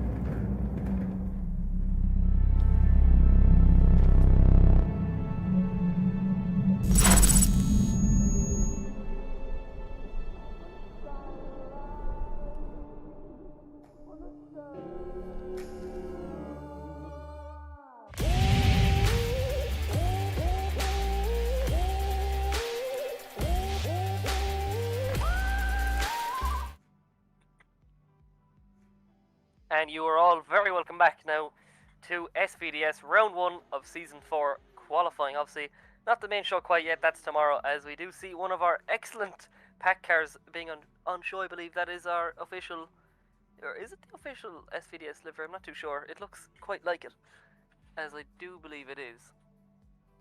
So yeah, this is one of our official liveries there, so on show. So the man himself, Giggles as I always called him, you know, back from the good old CarX days. But Kyle made all these liveries himself. Obviously our livery creator for SVDS, doing a real good job there. So great to see proper liveries on a pack car for once. You know, we just had it nice and plain, but we're going styly this season. So you see that beautiful STRO M wheel on the door smoking out the rest of the car. So it is going to be Carlos Basclanis, I do believe. Apologies for the butchered pronunciation, but look, we try our best here, Scott. Oh yeah, it's not easy pronouncing half these names. Doesn't help that we barely know English anyway, but... I barely know how to pronounce my own name, so like... yeah. The Class 1 card, the effort that was put into this livery was definitely a lot, and the effort and the skill required to do something like that. With the STRO M wheel on the side, the smoke in the background was very nicely done. Yeah, definitely. So it's great to see as we just await for the lights to go, and we just await.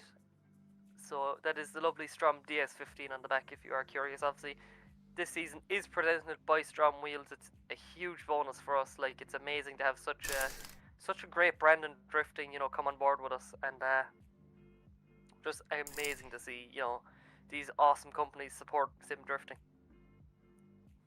Oh, definitely. Having these big sponsors make all of this possible. We are so grateful to have them on board. Yeah, obviously it has to be said there, aside from our typical cash prize which we do every season, the winner of this season will be getting a set of STRO M wheels of his choice, DS series wheels.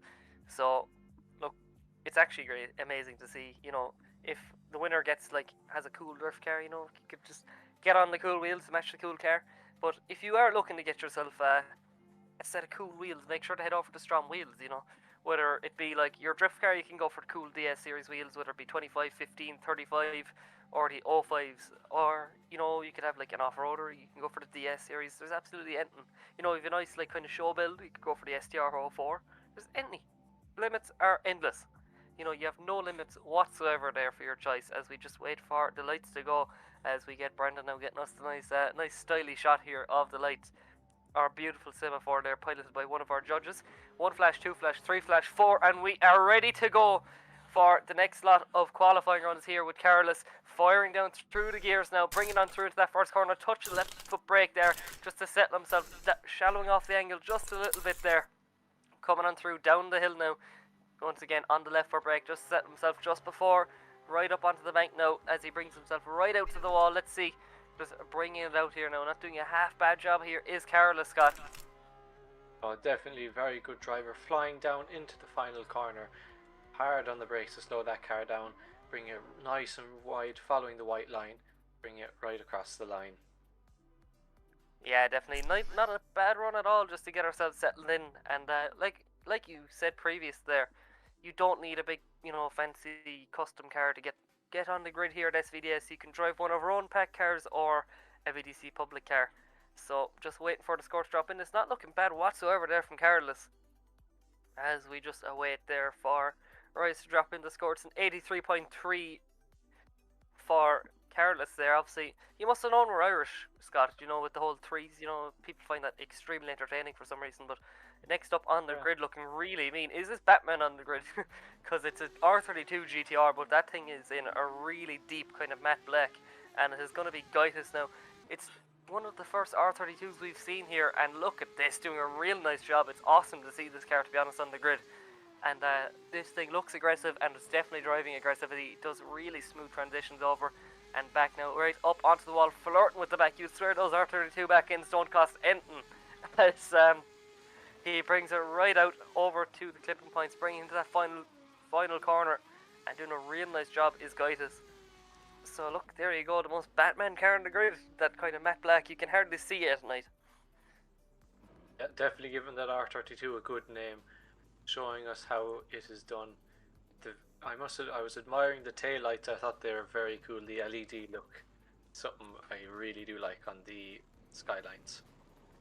Yeah, definitely. It's an 88.3 there for Gaitis. Now, here's another man that's definitely qualified this season. It's Rasmus Maelstrom.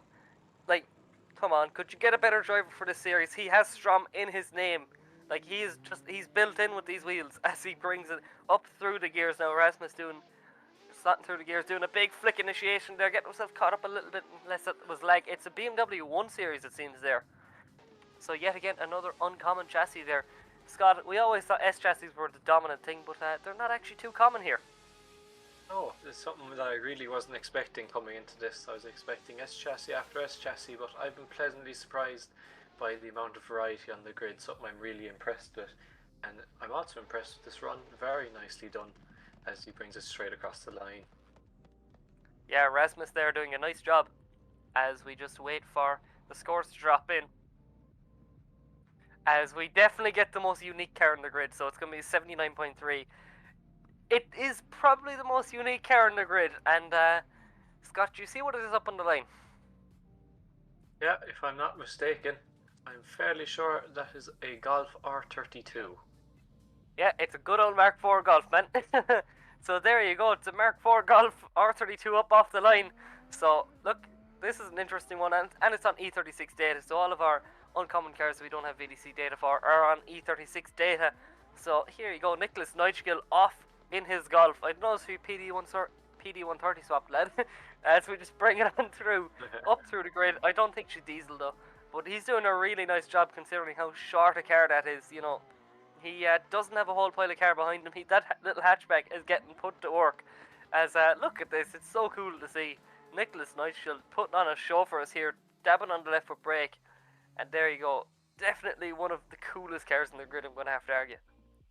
Definitely, and you brought up the whole thing, it was a diesel swap. Do we have any diesel cars on the grid this season? I'm not too sure. Oh, look at this. This is quite nice. There's this not much diesel data for us out of course. As look at this livery, we get that lovely Odvia PS13. Potentially this could be the CDT base, so this is pretty much the low brain drifter's car. One of the most iconic cars in Irish and European drifting, obviously now owned by Mr. Josh Holdsworth in Drift Games, but not wrapped in the Drift Games colours, wrapped in his own livery. So Mark Eno doing a real nice job, and just commentator's curse there once again, Scott. Just makes heavy contact with the wall, unfortunately ending his run. But yeah, it's really, I love the look of that car, that PS13. Unfortunately not going to plan, but just the ITBs out the bonnet, could you get cooler?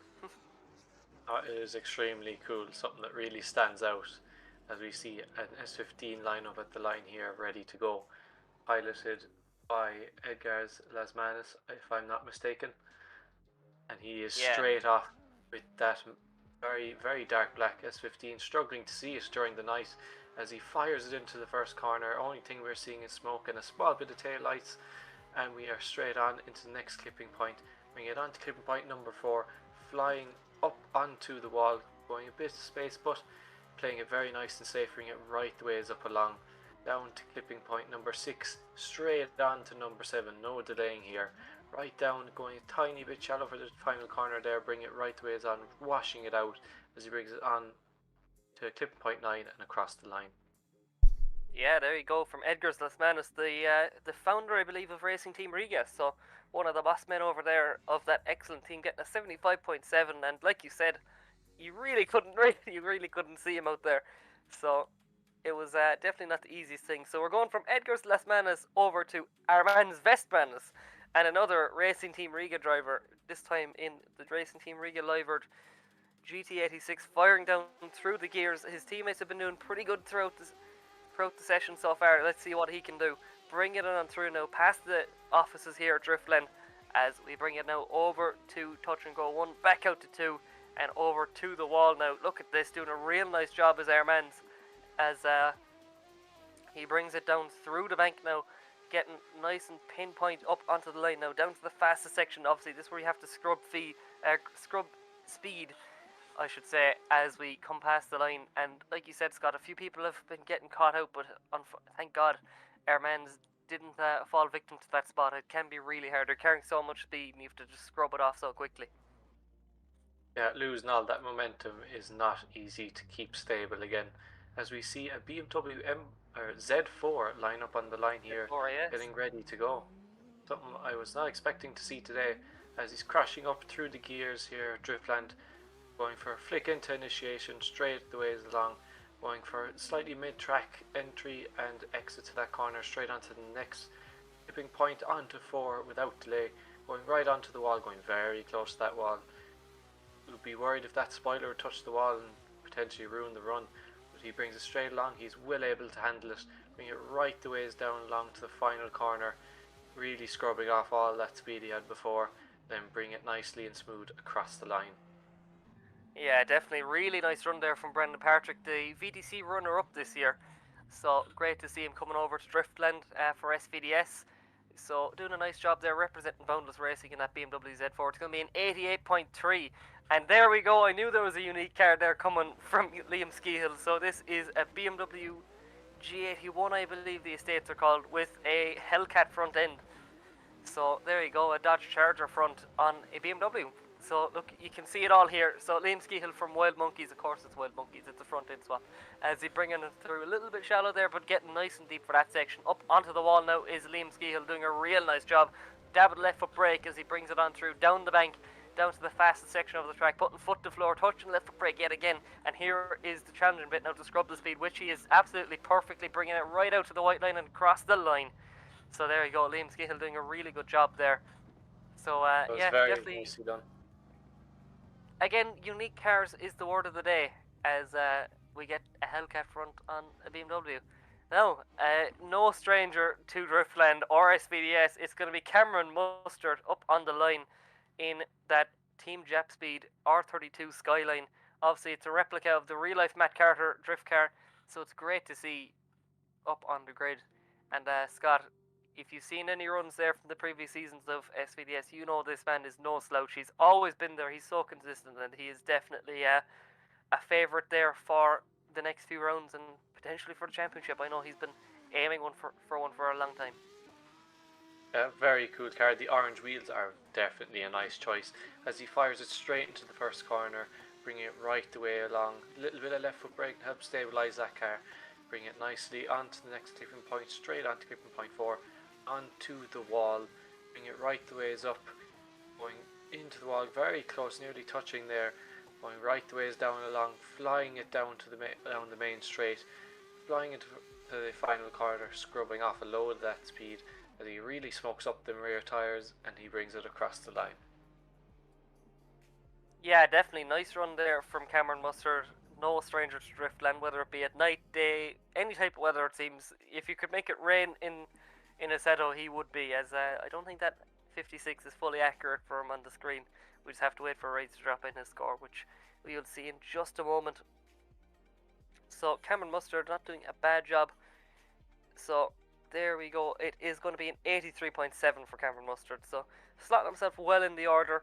So I'm not too sure which way things are working out in the overall standings. So let's have a little quick look over on my side of things. So Anthony Taylor is first with a 90, and then it's a lot of 83.3s for second and third. So let's see what we can do now. Bringing it back over to Carlos as he brings it on over now in the pack car for SVDS. That lovely BMW. Scott not doing a bad job here so far as he brings it down into the back straight. Definitely a very cool looking car with that livery. Bring it straight onto the wall, flirting with that back end. Bring it right the ways along the scoring zone. Going right on to the next skipping point, bring it straight onto 7, absolutely flying. I can barely keep up with this car. Going a tiny bit wide there on the last corner, but he manages to save it, and he is across the line. Yeah, definitely doing a real nice job there is Carlos. So let's see what he can do, what score is going to be dropping in for him. I don't think it's going to be as high as this first one, unfortunately, as we just get Batman back up the line, as we're going to call him for this season. So I really like the subtle livery there, but from Gaitis, but it's going to be a 78.7 there for Carlos. So currently sitting on an 88.3 is Gaitis. Let's see what he can do. I really love the subtle look of this car, even like kind of the matte look and then kind of the glossy stickers on, the glossy logos on over it. It's really cool from Gaitis. Really kind of undercover look. So let's see. He's nice and subtle with his livery, but he's definitely not subtle in his driving style as he puts foot to floor now, down through the first corner, back out through the zones, transitioning over again now, right before the wall dials on big angle. Look at this, and it's too much though from Gaitis, so unfortunately he will have to resort to the excellent run of the first one with 88.3, but look, that's the problem, Scott. You get that banker lap, you know, you get that safe run, and we know that's what you want in drifting, but at times, potentially you want that stress under you, you know, to push harder. He pushed harder that time to get a higher score, but it was just a little bit too much. Yeah, 100%. Just the smallest little thing could put you off, which is unfortunate, but he does have a good run to lock him in. As we see the next car, the BMW E92 M3, if I'm not mistaken. Very nicely. From Rasmus Rayström, as he brings it straight along to tipping point number 4. Just before the wall, then flying it into the wall. Those LED lights flashing away at the back, looking like work beacons, because he is definitely at work driving that car. And he is flying down the straight, bring it right into the final corner, scrubbing off all that speed, smoking up the rear tyres, keeping it going very nicely and straight across the line. Yeah, definitely flirting with danger there. You could see him kind of, I think he just dropped the wheel out there in that last corner, but yeah, like you said, it's like he had the work lights on. He had the busy lights going just to get himself ready. You know, he knew it was a night round coming, so he's like, I have to let people know where I am. You know, there could be something coming down. Like I'm on a long draw here. Like I have to get a qualifying score in. But Nicholas not doing a bad job there in that one series.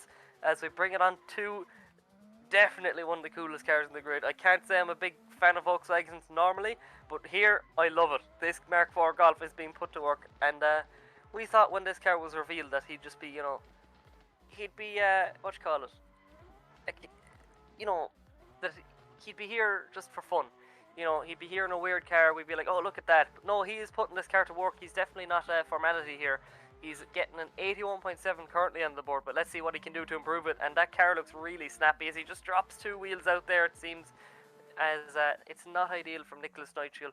Not doing a bad job though overall. I think he will get in with that first qualifying run, but with scores that are dropping in at the moment, Scott, you wouldn't know. Yeah, the score's dropping in at the minute. It looks to be a 0, I think. Yeah, if I'm reading it right. Looks to be a 0 for that run. Unfortunately enough. Something that we must have seen. Go. Well, I do believe 2 wheels could be a 0 here. I'm not too sure. I'll have to check with the judges again. But now, next up, again, it is going to be Mark Eno now in that 1-via there. So, not a 1-via, sorry, it's an odd-via. There we go, odd-via, PS13. So, doing a real nice job here. ITV sticking out the bonnet, putting this car to work. Currently sitting on a 0, so he has it all to do for this lap. Bringing it down the back straight now, transitioning over and back. Look at this, doing a real nice job is Mark Eno. As he just throws it all away yet again. Oh, big mistake there for Mark Eno. First casualty to the grass verge. So I know we've had a few casualties to the verge, our drone pilot currently included. No offense, Brendan. So we bring it on through though to the founder there of Racing Team Riga, Edgar's Las Manos. Obviously, make sure to check out all those guys. They're a good bunch of lads. Currently, they just finished up their main comp series themselves, but they are coming back though at the end of the month for their own street series, driving standard E36 and 46s. It should be good fun. I'm hoping to compete myself. It should be fun. So here we go. Edgar's Las Manos doing a nice job here so far in that public S15, bringing on through up to the wall, flirting with the back end there as he touches the left foot brake just to get himself settled, bringing it down the hill here now. Once again, dabbing on the left foot brake, transitioning over and back, potentially dropping a wheel there, but it seemed I'm just getting a small bit of jumpiness on my end as we bring it now across the line. Not a bad run there from Edgar's Las Manos. Definitely a nice run to have in there. As I said, the footage was a tiny bit choppy towards the end there. Couldn't really see what happened during the final corner, but the rest of the run did look very solid. Yeah, as we get another Racing Team Riga driver up on the line. This time it's going to be Ermans Vestmanis. That GT86 looking mad, or GR86, I'm getting confused the whole time. The Racing Team Riga plastered onto the side of it, representing the team colours, and he is straight off, flying up the straight, crashing through the gears, absolutely sending it into the first corner, bring it smoking up the night sky. A little bit of left foot braking here and there to stabilise the car, bring it onto the clipping zone, straight onto clipping zone number 4 as he brings it right to the wall. He's like a magnet to that wall with that back end. He is glued as he brings it straight along to clipping point number 6 and right on to 7. Bring it right down to the final corner, really slowing it down, and the tyres are getting fine and hot around here as he brings it across the line. Yeah, definitely nice run there from Ermans Vestmanis as we just await for the scores to drop in. Will it be higher than this first one though? We're going to have to see. It's all going to be based on O'Hara, as it is not. It's an 85.3 there for Ermans Vestmanis as we bring it on through to a BMW Z4, this time piloted by Brandon Patrick, the runner-up there of VDC this season. So definitely no stranger to the sim drifting world as we bring it on through, representing Boundless Racing in that Z4. Bringing it on through now into that first corner, transitioning now into Danger Alley, back up onto the wall now. This is where it's make or break for drivers, but he has no fear whatsoever, carrying nice amount of pace here, just tapping on the left foot brake a little bit just to get himself settled. This car is looking very pacey though, and really snappy. It's looking awesome so far, to be honest with you, from Brandon Patrick. And there you go, just showing why he is so accomplished in the 360 across the line. There you go, really nice run there from Brandon Patrick. Could this be the highest qualifying of the run? Yes, it is. It's a 92.7 there from Brandon Patrick. So confirming his spot there at the top of the leaderboard so far. And what a run there from Brandon Patrick. That was a fantastic run, well-deserved score for him. And that 360 at the end was only extra style points. As we have the Hellcat Swap front end Beamer going straight along, flying into the first corner, smoking up the back end.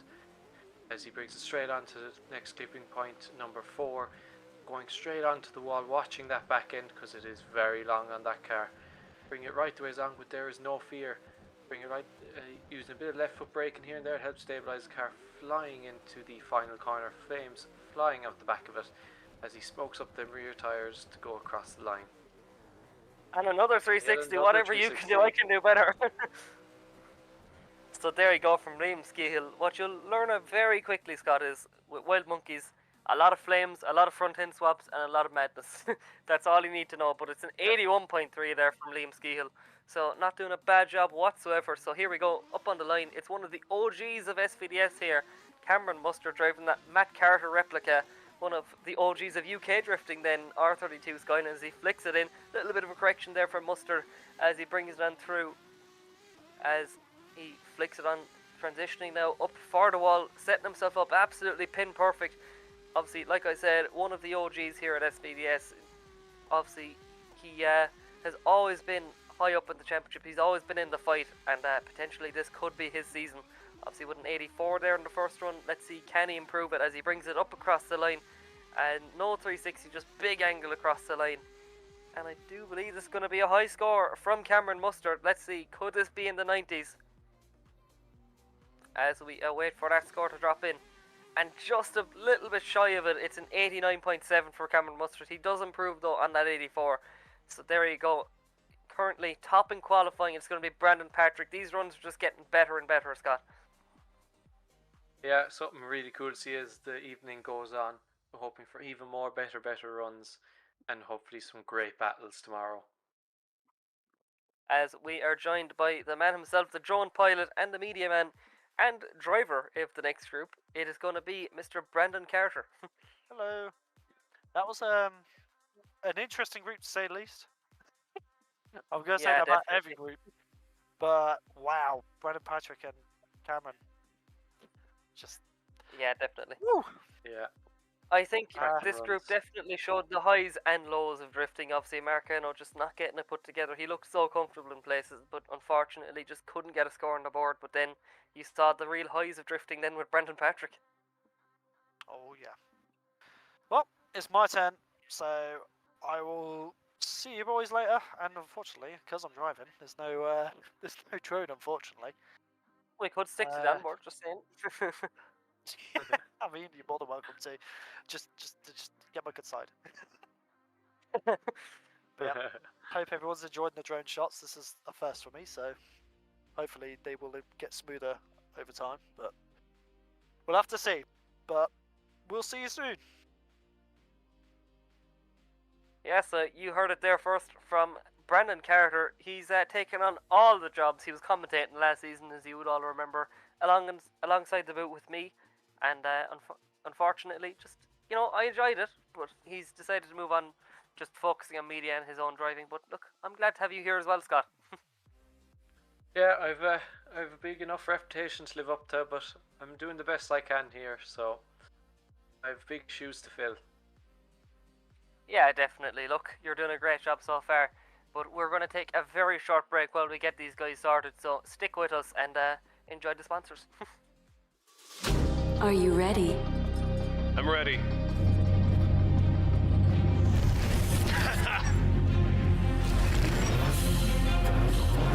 Let's go. Show me what you got. Oh, Is that everything you got? last turn. Catch me if you can. That was great. That was a good game. Unlock true experience with GT Omega.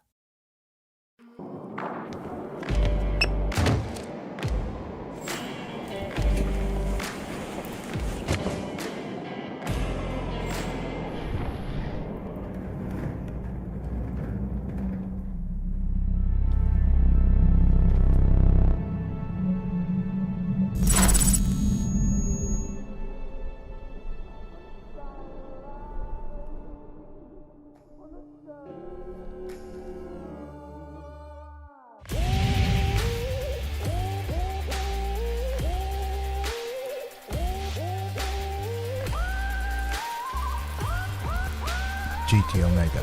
Stay ahead of the game.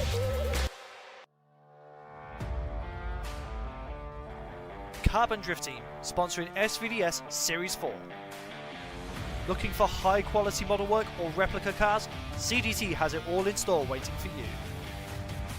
With a highly skilled team, they are at the forefront of making sure the product that you receive is of the highest quality.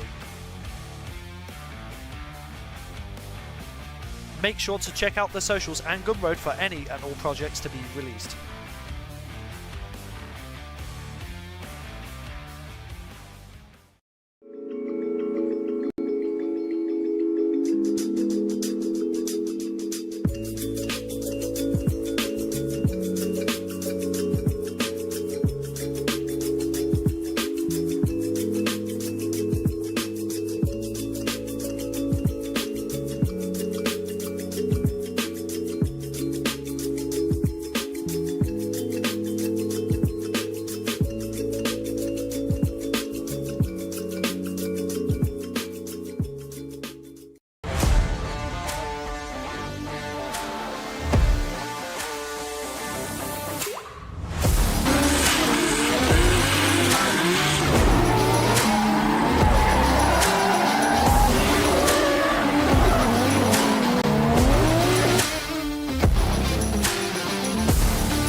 Are you ready?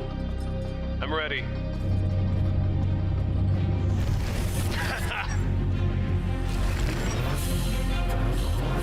Let's go. Show me what you got. Oh, Is that everything you got? last turn. Catch me if you can. That was great. That was a good game. Unlock true experience with GT Omega.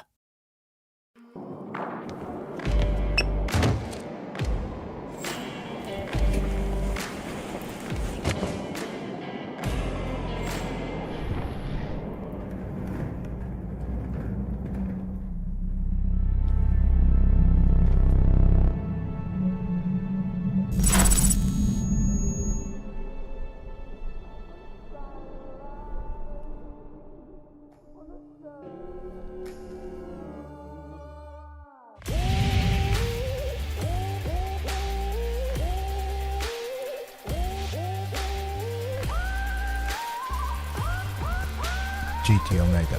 Stay ahead of the game.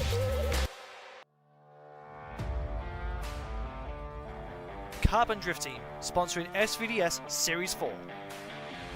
Looking for high quality model work or replica cars? CDT has it all in store waiting for you.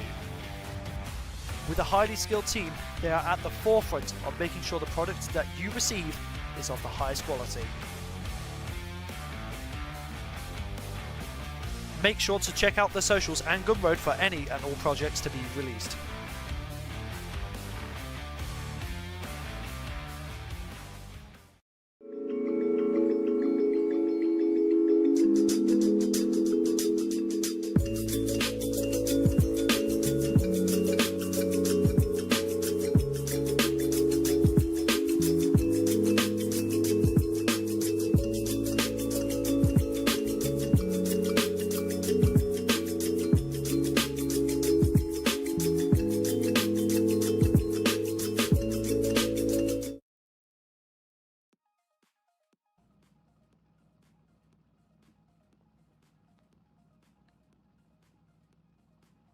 Are we on?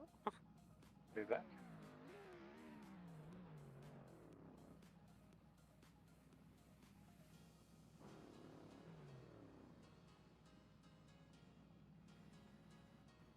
I'm gonna assume we're back.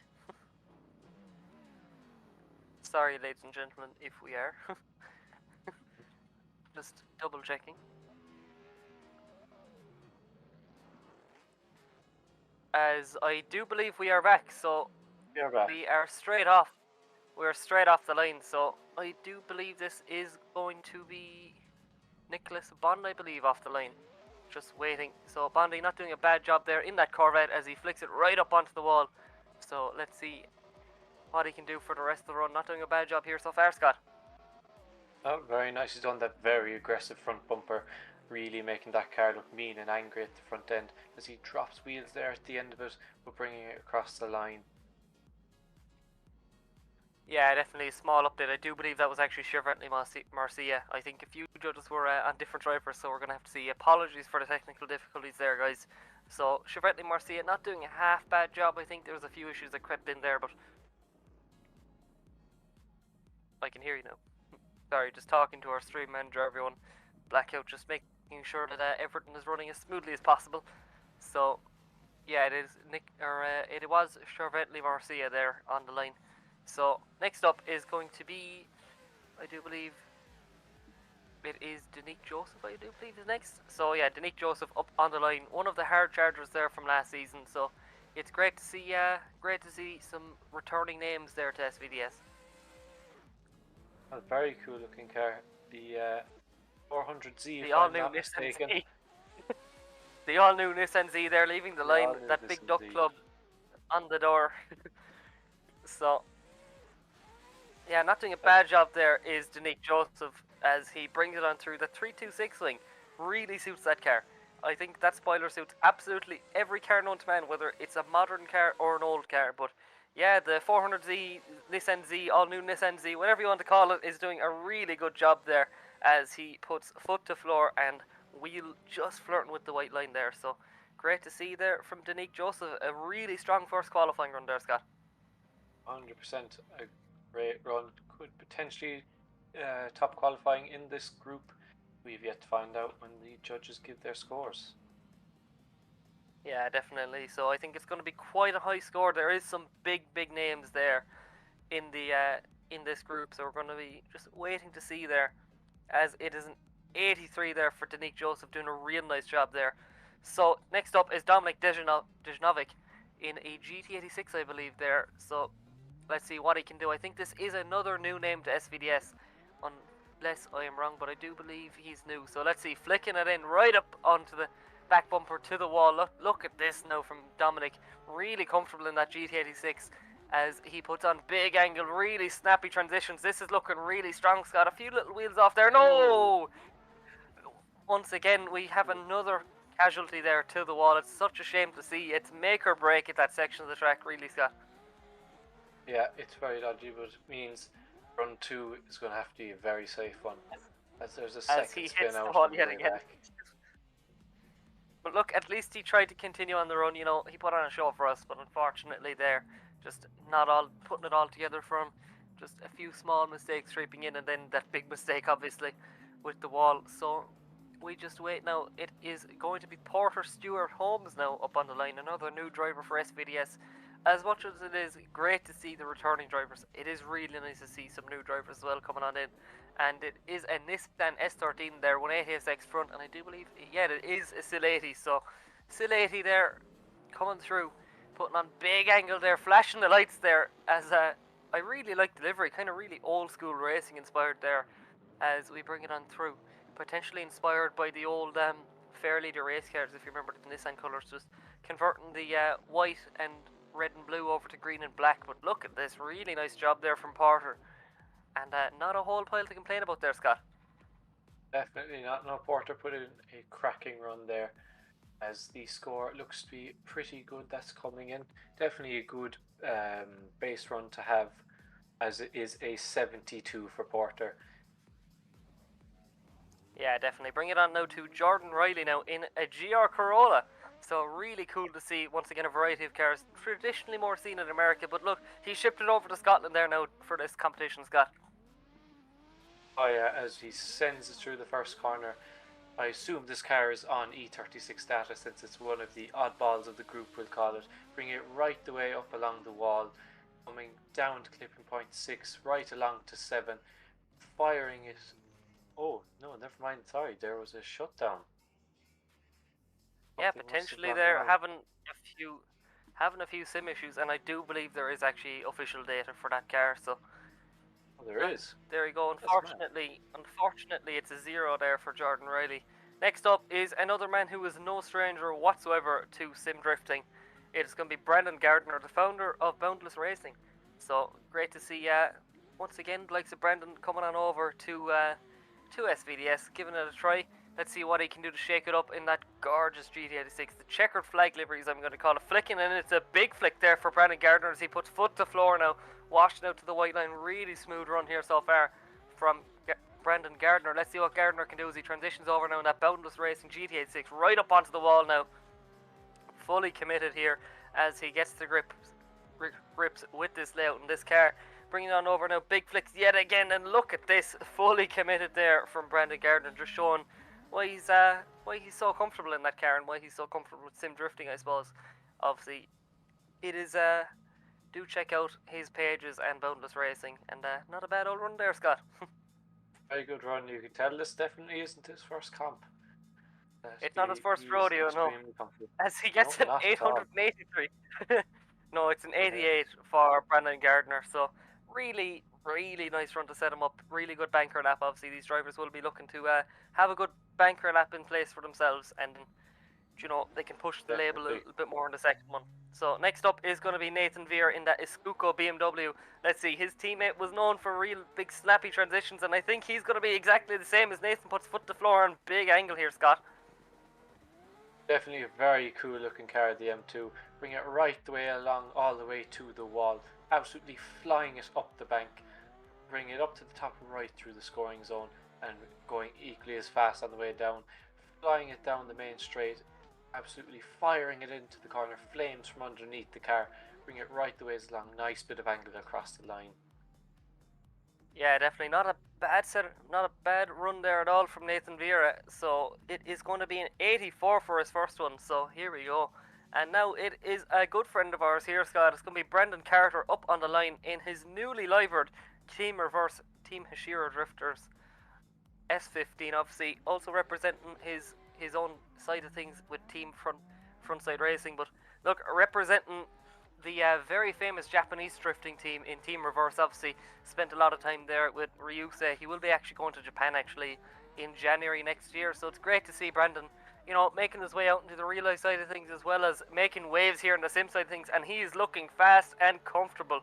So look at this from Brandon Carter, doing a real nice job here so far as he transitions up, over and back. Now look at the pace he's carrying here. He is here to make a statement at SVDS, and no, he just drops out wheels.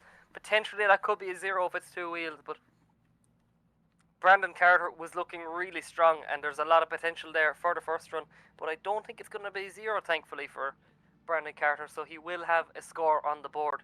If you are curious at the moment, our current drop-off is a 71.7, so he has to score higher than that in order to make it into the show, or be guaranteed a place at the moment. It could go higher, but unfortunately at the moment he is outside of the top 32 bracket, so with it all to play for now in the second run. He's currently on a 69.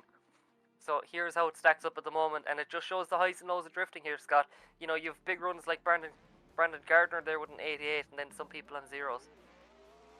That was very unfortunate, but as we see Javentli Marika Marika back out, apologies for the name, I barely know English, out in the C6 Corvette, bring it right the ways up the wall, going straight into the corner zone. Looks to be a tiny bit of contact off the wall, maybe that could have been lag. Bring it right the ways down to 11.6, down to the final corner. Absolutely spitting flames out that exhaust, going a tiny bit shallow, but playing it very safe along there and straight across the line.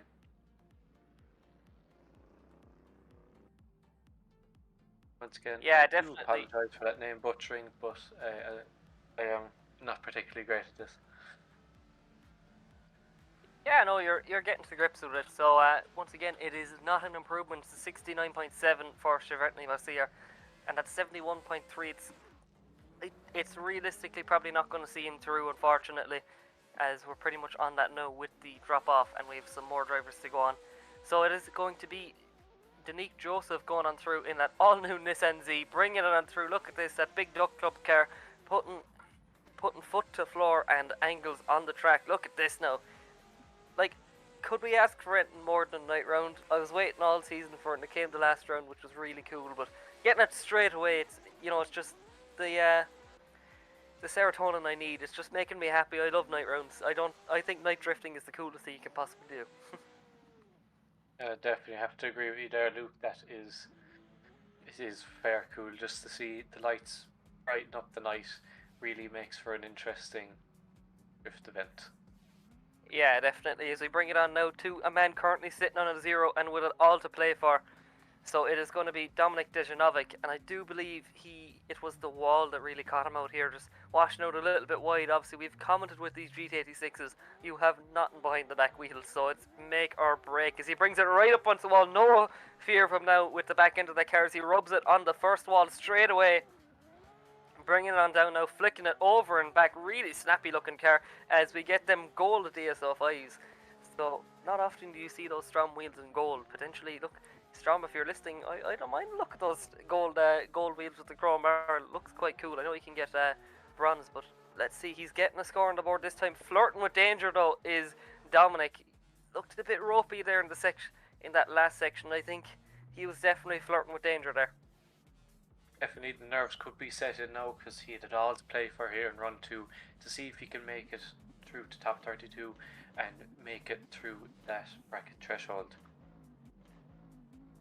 unfortunately there, I think that is all she wrote for Dominic. It's a 67, so look, unfortunately, that's all she wrote. But qualifying is definitely really tricky this round, as we get Porter Stewart Holmes in definitely a really cool looking Sil 80 there. I just love the look of this car, the real old school looking livery. And look at this though, from Porter Stewart Holmes, putting foot to floor. Look at this, Scott. I think this is one of my favourite cars in the grid at the moment. I do really like it, and the yellow headlights just make the contrast with the green so nicely. Yeah, just tags the wall there in the last section there and has to reinitiate, so it's not ideal there from Porter. So he's currently on a 72. He's really close to the drop zone, so it's going to be a long wait for him now. So I'm not too sure we'll see him through, but we have Jordan Riley, who's currently sitting on a 0 up on the line, Scott. That this GR Corolla is definitely one of the cooler cars in the grid, something you do not see every day. But he's well able to drive it, bring it right into the first corner, flying it straight the ways along in a very short wheelbase hatchback, so it should be fairly snappy in the transitions, as we can see right here, bringing it up to the wall, flying up the bank.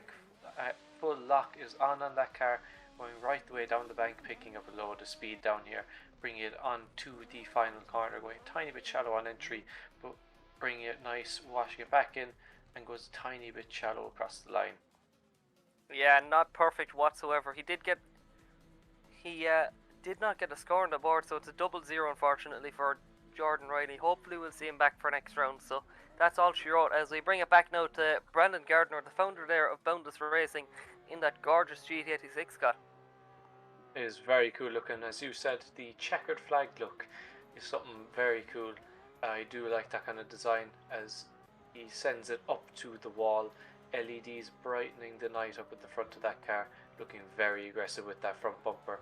Bring it right the ways down, picking up all the pace down the straight to carry into the final corner, as he starts to slow it down to really tighten it up for that last corner, absolutely flying around and across the line. Yeah, definitely. So Brandon Gardner doing a really nice job. Potentially this could be top in qualifying. It's going to be a big one here from Brandon Gardner. It's a 94.7 there from Brandon Gardner, just showing why he's so experienced, and sets himself top of the leaderboard there by 2 points ahead of Brendan Patrick. So there you go. You've just seen the first place qualifying run here so far, and another man who will be looking to knock him off that step is Nathan Veer. Let's see what he can do, Scott, as we wait on the line for that Team Escuco BMW.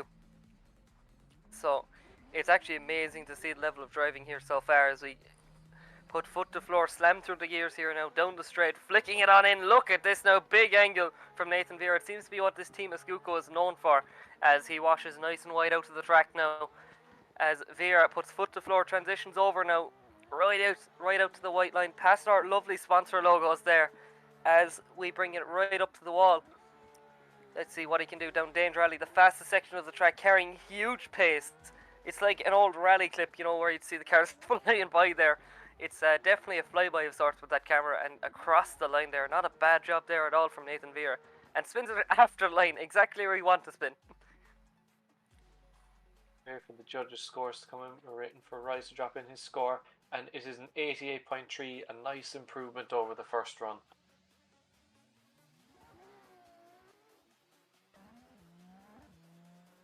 And we have Brandon Carter straight out in the S15, as he's sending it right along the first corner, showing off that flare that the team has. Bring it right the way along up to the wall, trying to get out of the drop zone. Is it all to play for here? Bring it right the way up along the wall. Nice scoring zone. Bring it down the straight, picking up a load of pace down here. Flying into the final corner. Bring it nice and wide all the way around as he sends it across the line. Yeah, definitely. Great to see Brandon getting comfortable. Obviously, he wasn't perfect there in that last run, but he's definitely after tidying it up. It's great to see him comfortable, you know, with that team reverse livery. New team, new Brandon, it seems, with an 83 on the board there. So, really nice job there. So, what a set of runs there from this group. It was definitely make or break. We saw the real highs and lows there, you know, from zeros to top in qualifying. So there is your current list. And by the way, just thought I'd give a quick mention there to the guys that make it all possible, as well as the staff. just our sponsors for this season. Our title sponsor there on STRO M Wheels, Mclellan Motorsport, Driftland, GT Omega, Sikky Manufacturing, Drift League GB, Kaptured Media, Carbon Drift Team and Dyce Carriers. So look, we're going to get a word from all those amazing people just shortly. So please just make sure to support the people that support us. We're going to take a very quick ad break.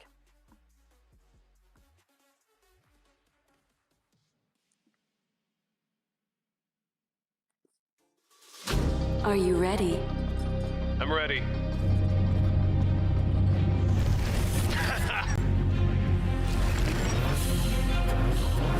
Let's go.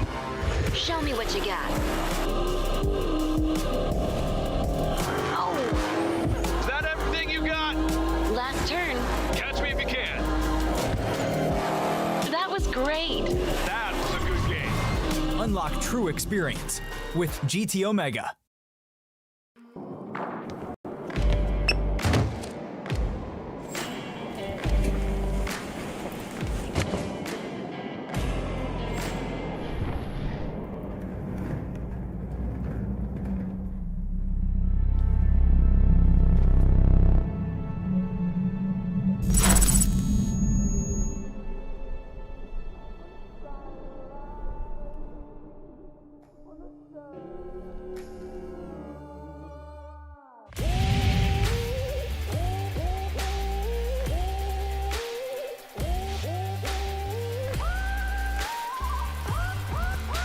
GT Omega.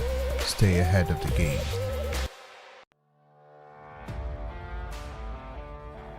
Carbon Drift Team, sponsoring SVDS Series 4.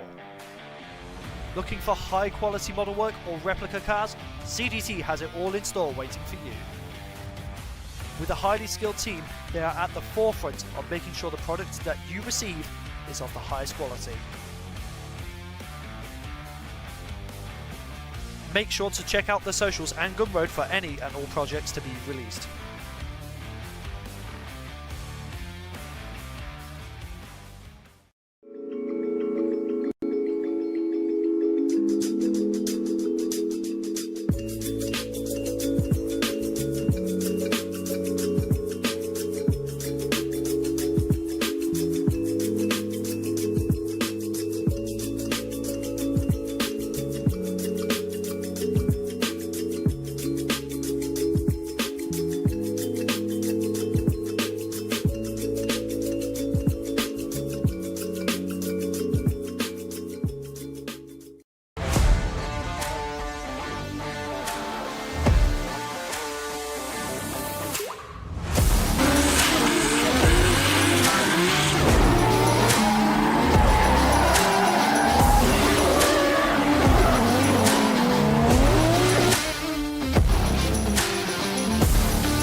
And you are all very welcome back to qualifying here at Season 4, Round 1 of the Scottish Virtual Drift Series. So it's great to see some of the scores dropping in. We have some big runs finished and some big runs yet to come. And this group, I think it's going to be a little bit interesting with some of the names in it. But first up is the Team IRT driver, Daniel Andreev.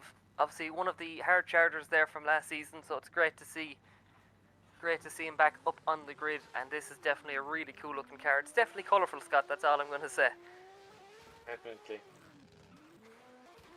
As we bring it up in through to that first corner, doing a really good job now, past the offices and up into the mad transition points. You know, you have 3 transitions into one, so 2 transitions, sorry, I'm all over the place tonight. As we bring it over 1 and 2, back up onto the wall now, and over once again down through the fast section of the track. Now this is where it is make or break. Like, you think you're safe after the wall, you know, you don't have that big immovable object by you, but then you have to scrub that speed, which Daniel does absolutely perfectly there across the line. So that is definitely a really nice run to get on the board there for the first one, and he'll definitely be safe with that one. Group. Definitely. As I say, great way to lead out this group. A cracker of a run to put in, and we have another IRT driver.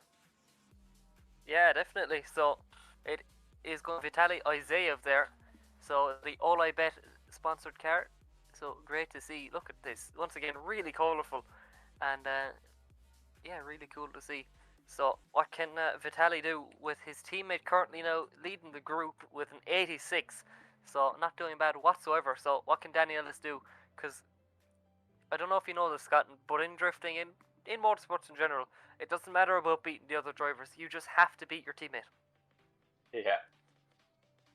Like, you have to beat the teammate. You know, the teammate, it's bragging rights, you know, whether it be sim drifting or real life drifting. You have to have those bragging rights, especially, you know, if you have family or anything like that. You know, at times you see the likes of Connor Falvey there battling his dad. You have to, like, it's just bragging rights, but it's the same in a team situation. You have to have the bragging rights. So let's see what he can do, throwing a big angle into that first corner. Now past the offices, putting foot to floor, smoking out Driftland here at night.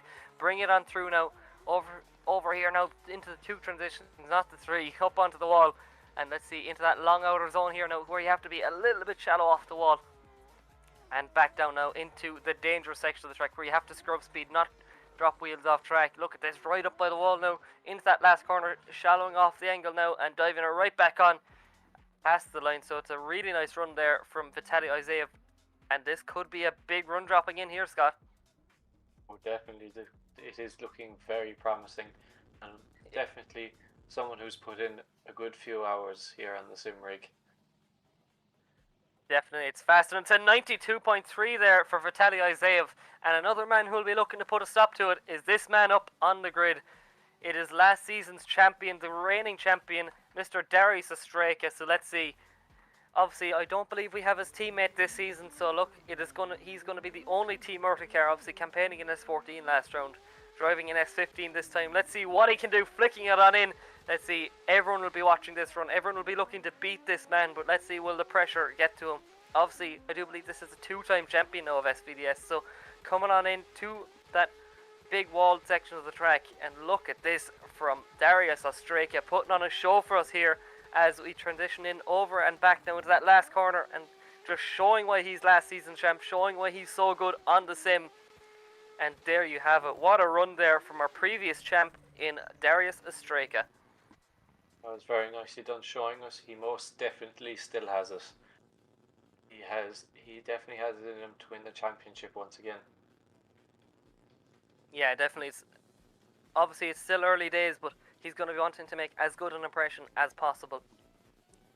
And I've noticed quite a lot about him, as it is an 86.3 dropping in there for Darius Ostraka, so not doing a bad job there. So, next up on the line is really cool grid. A really cool car up on the grid now. Very nicely done. An RX-7, as we saw it spark to life there. The LEDs flashing right up there a second ago. And it is straight off William Holloway in the RX-7 with the very cool looking turbofans in the front and the bonnet exit exhaust. Spitting flames through that first corner, flying it around. Those turbofans really putting in the work here, looking mad. Bring it right along to the wall here. Pushing it nicely down around here. Doing a nice line, bringing it down to clipping point number 6, straight onto 7 without delay. Spitting even more flames, absolutely flying up the bonnet. Bring it right the ways around the final corner, scrubbing that speed very smoothly and across the line.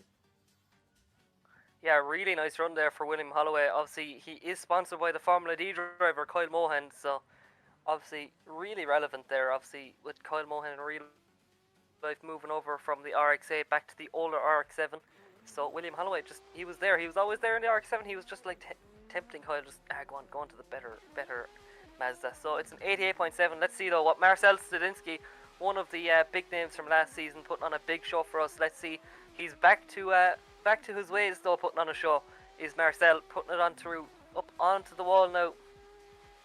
Doing a real nice job moving over to that Toyota Supra. So Marcel putting foot to floor down through 6 and back over for 7, like you said, Scott, earlier on. No delay whatsoever in these drivers as he brings it right out to the edge of the track. Real nice run there from Marcel Stadinsky. Definitely, this group is very promising so far. Yeah, definitely, yes. This could be another run. It's going to be a big run here. It's a 93 for Marcel Stadinsky. So there you go, slotting himself well in the order there. So, look, these scores are just getting better and better, Scott. You know, there's a lot to play for. There really are. Another Super up on the line, piloted by Alan Fletcher. He is straight off. Very cool looking livery on that car. Flying into the first corner, really smoking up the track, laying down all the rubber onto the road as he switches up to the next transition. Bring it right up onto the wall, going a tiny bit shallow on the wall there. And he hits off the wall. There is contact off the wall. Yeah, like you said there, I think this track really is make or break, and just hitting off the wall there, it's really unfortunate there for Shay Curry. But we're back to the start of the group already. This is going by so quickly, this group. We're gone in a flash, but these guys, they're not wasting any time. So we're just waiting now for Daniel Andreev to get off the line. Unlike his playing teammate, you know, his teammate going for the white wheels, he's going for the lovely chrome green, or the highlighter yellow wheels. You know, kind of greeny, you know, highlighter yellow, whatever you want to call it. It's definitely a certain look. It is very interesting. It looks to match one that's sponsored on the car, I believe. Yeah. Obviously, you mentioned there matching one of the sponsors, but there's just that big IRT on the door. Obviously, part of a team IRT. One of really good drivers there is Daniel Andreev, and just showing why we're giving him that compliment at the moment. So, bring it on through now, in through to those two clips and back up onto the wall now. Doing a real good job. Obviously, what's so good about these guys is they're just so consistent. They do the same runs all the time. You know, you don't have to worry about them. I know when we bring it on to battles tomorrow, these are the guys you can trust and you can push the label with a bit more. And like, I know a lot of these guys are so focused, and just throws a backy there after the line. Just has to put in the side points. And it's going to be a big run, I think, for Daniel Andreev, just judging by the first number in. So let's see what it's going to be. So just waiting. It is a 90 there for Daniel Andreev. So there you go. He's catching up a bit to his teammate, but unfortunately, Vitaly Isaev still ahead of him by 2.3 points. So let's see, can he further that? He's currently on a 92.3. Scott, what can Vitaly Isaev now do to progress him further? As we're about to find out, IRT being a very talented racing team, bring it right way along to the first corner, into the first of two transitions along this part, bring it right along to the wall, nearly very close to it there, bring it right the way along there, nice good proximity there to the wall, bring it right away along to clipping point number 7, right along, firing it into the final corner. It's really smoked up them back tyres, you can hardly even see the back end of that car as he brings it across the line, and another backy across the line. Yeah, definitely. Going swimmingly, I think, there for Vitaly Isaev. Let's see, will it be higher than his first run? Obviously, currently sitting on a 92.3 as we just see that menacing Team Erta S50 or S14.9, I believe, on the line. I'm gonna have to check. Is it an S15 or 14.9? It's very hard to tell these days. It's a full S15. You know, he's not messing about. He's no fakes. And oh, this could be a big run now for Vitaly Izaev as we wait for Ahara to drop it in. Could this be top of qualifying? It's a 95.3 there for Vitaly Izaev, which sets him top of the board. So there you go. We thought he could progress, which he did. But let's see, what can Darius Estreka do now to further himself? Now he's currently on an 86.3, the current reigning champion here at the Scottish Virtual Drift Series, flicking it on in. Nice weight transfer initiation past the officers. He watches wide. There you go. It's a big mistake. It's a 0 for the current champion. Ooh. So look, obviously, we'll see him back for battles, but look, not what you really want there coming in. A lot of people will be looking at that and nearly calling it open season, so he'll be working hard tomorrow now in battles to get himself back up to the top step. Now, bear in mind, Scott, obviously a lot of drivers are really battle focused. They'll just do enough to get into battles with qualifying. You know, qualifying is only a minor thing to them. It's when battles come around, that's when you start to see them push to the level. Now, here we go, the KMR 99 car of William Holloway. So here we go, that beautiful RX-7 with the turbo at the bonnet. No, it's big contact as well as he climbs up the grass verge. And there we go, it's our first really big moment of the season. So just all going wrong there for William Holloway, but he does have that first run to fall back on with that 88.7. Definitely handy to have, but unfortunate that he just clipped that wall and it just put him off and straight up onto the grass verge. Yeah, definitely. Really, it's definitely interesting to see. Like, I don't want to say like you want to see it at times, but it's great to have at least like one moment that everyone's gonna be talking about. And especially, look, you don't have a car to fix. You have a great qualifying run already to fall back on, so it's not too bad to have a big moment like that he can just like, oh yeah, that didn't go well. But Marcel Studinsky, though, this is definitely going well for him. Currently sitting on a 93. Let's see what he can do to further himself on now. So Studinsky doing a real nice job there in that Toyota Supra. Let's see what he can do, Scott. Oh, he's very talented here, bringing it right the way down to the final corner, firing it in, really slowing it down, lighting up those rear tyres and straight across the line. Spitting flames out the back of that car that whole run. Definitely looks to be a very good run, and it definitely not a 0 this time round. Yeah, definitely. Well, it's a big run there for Marcel Studinsky as he tops qualifying with a 96.3. So there we go. These runs are just getting better and better. So big shoes to fill here for Alan Fletcher, currently sitting on a 0. If he just made it to battles, he'd be happy, let alone top in qualifying. So here we go. It's another Supra now. And it's actually our last car in this group. We're going through these things like hotcakes here. So they're flying out the gap. So here we go. Alan Fletcher not doing a bad job. He has just to do a safe run as he misses that zone. So that's going to affect his score hugely now as we bring it back. And it's an over rotation. It's a spin for Alan Fletcher. Really unfortunate there. So that's all she wrote there for Alan Fletcher. Hopefully we'll see him back for round 2, but really unfortunate to see. But Scott, that went by in a flash. That group's over already. And it really look did, at that. I will have to say, right, we topped qualifying twice in the one group with a 95.3 and then a 96.3. So, wow. That this group was is insane. Yeah. Insane, that's the word for it. So, there you go. My mind is blown. Just, wow. There you go. Run after I run, hope you guys... I hope you guys are enjoying yourselves.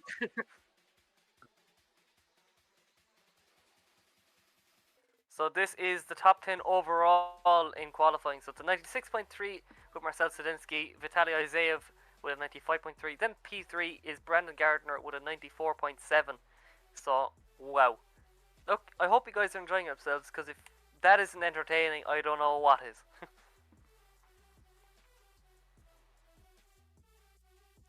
So we will be taking it over to a quick server restart. But before that, we do have a man in here that did quite well himself in qualifying. Brandon Carter, how are you doing? Not too bad. I'm actually quite happy with that. One of my highlights of that was my first run was 69. That is my new team boss, that's his driver number, funnily enough, which is Ryusei Kiba. That's pretty cool. But no, I'm quite happy with the 83. Had a bit of nerves in the first run, screwed me over, but yeah, no, it's been good. And then just watching the carnage that was this next group was something else. I hope everyone's enjoying the show. It's been absolutely crazy. It's definitely a show. Oh yeah, and we've still got more to go, so definitely stick around. Yeah, so I think we're going to take it over to a quick ad break while we get these drivers sorted and the server restarted. So make sure to stick along because it's only going to get better from here. Are you ready? I'm ready.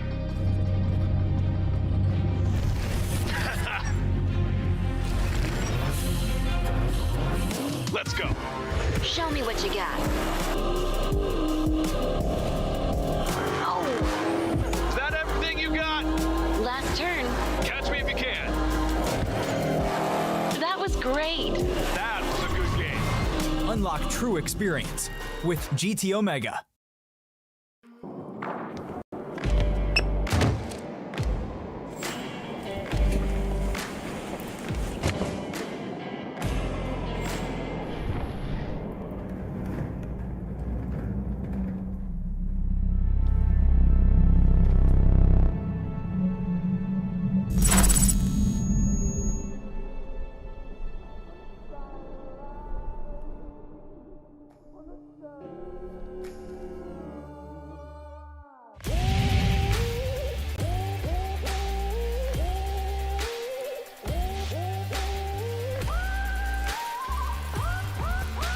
GT Omega. Stay ahead of the game.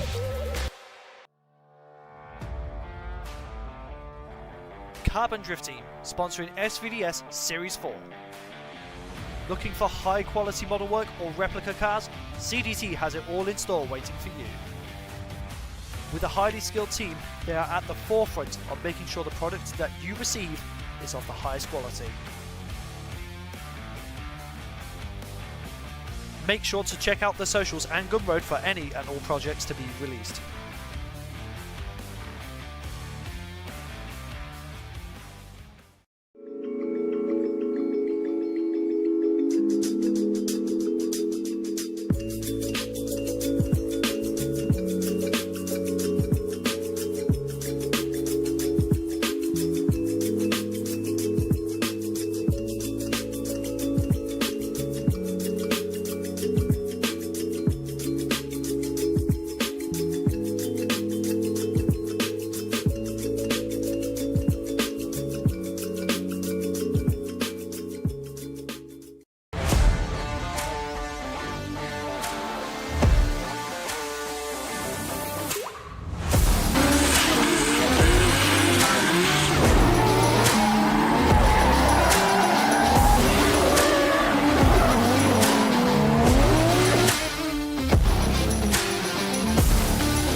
Are you ready?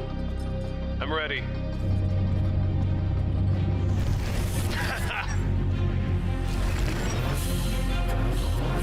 Let's go. Show me what you got.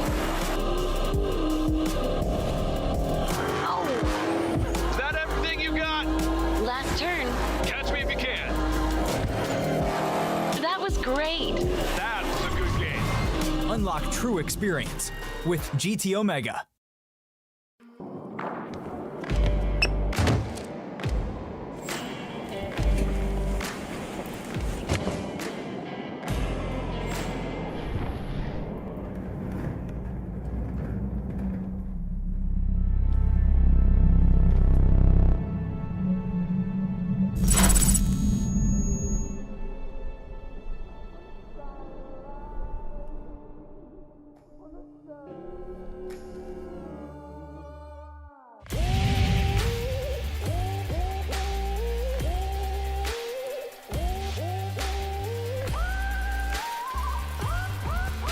GT Omega. Stay ahead of the game.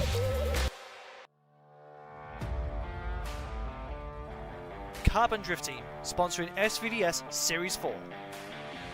Looking for high quality model work or replica cars? CDT has it all in store waiting for you. With a highly skilled team, they are at the forefront of making sure the product that you receive is of the highest quality. Make sure to check out the socials and Gumroad for any and all projects to be released.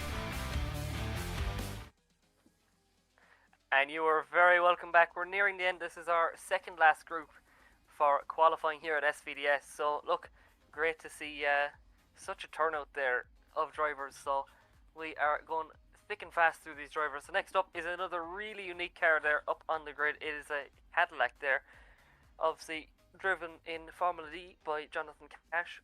So, or Jonathan Hurst, Jonathan Cash. He's a few different names. He's thrown all over the place. It's late. But obviously this is actually a Carbon Drift Team base, so one of our sponsors for the season. It's great to see. So this time being driven by James Larimore. I've spent. So we are going all the way back to the pits there. Going to give you a little tour of Driftland, it seems, but just mentioned there on James Larimore. So so you just see the semaphore flying over there, as you can see. As you actually can't see him anymore. Hold on, I'm actually lost with how dark it is at Driftland. But mentioning there with James Larimore, as there we go, there's the semaphore. Look at this, going for a run down the track. Willie, let's see what kind of an initiation this man can do coming on in.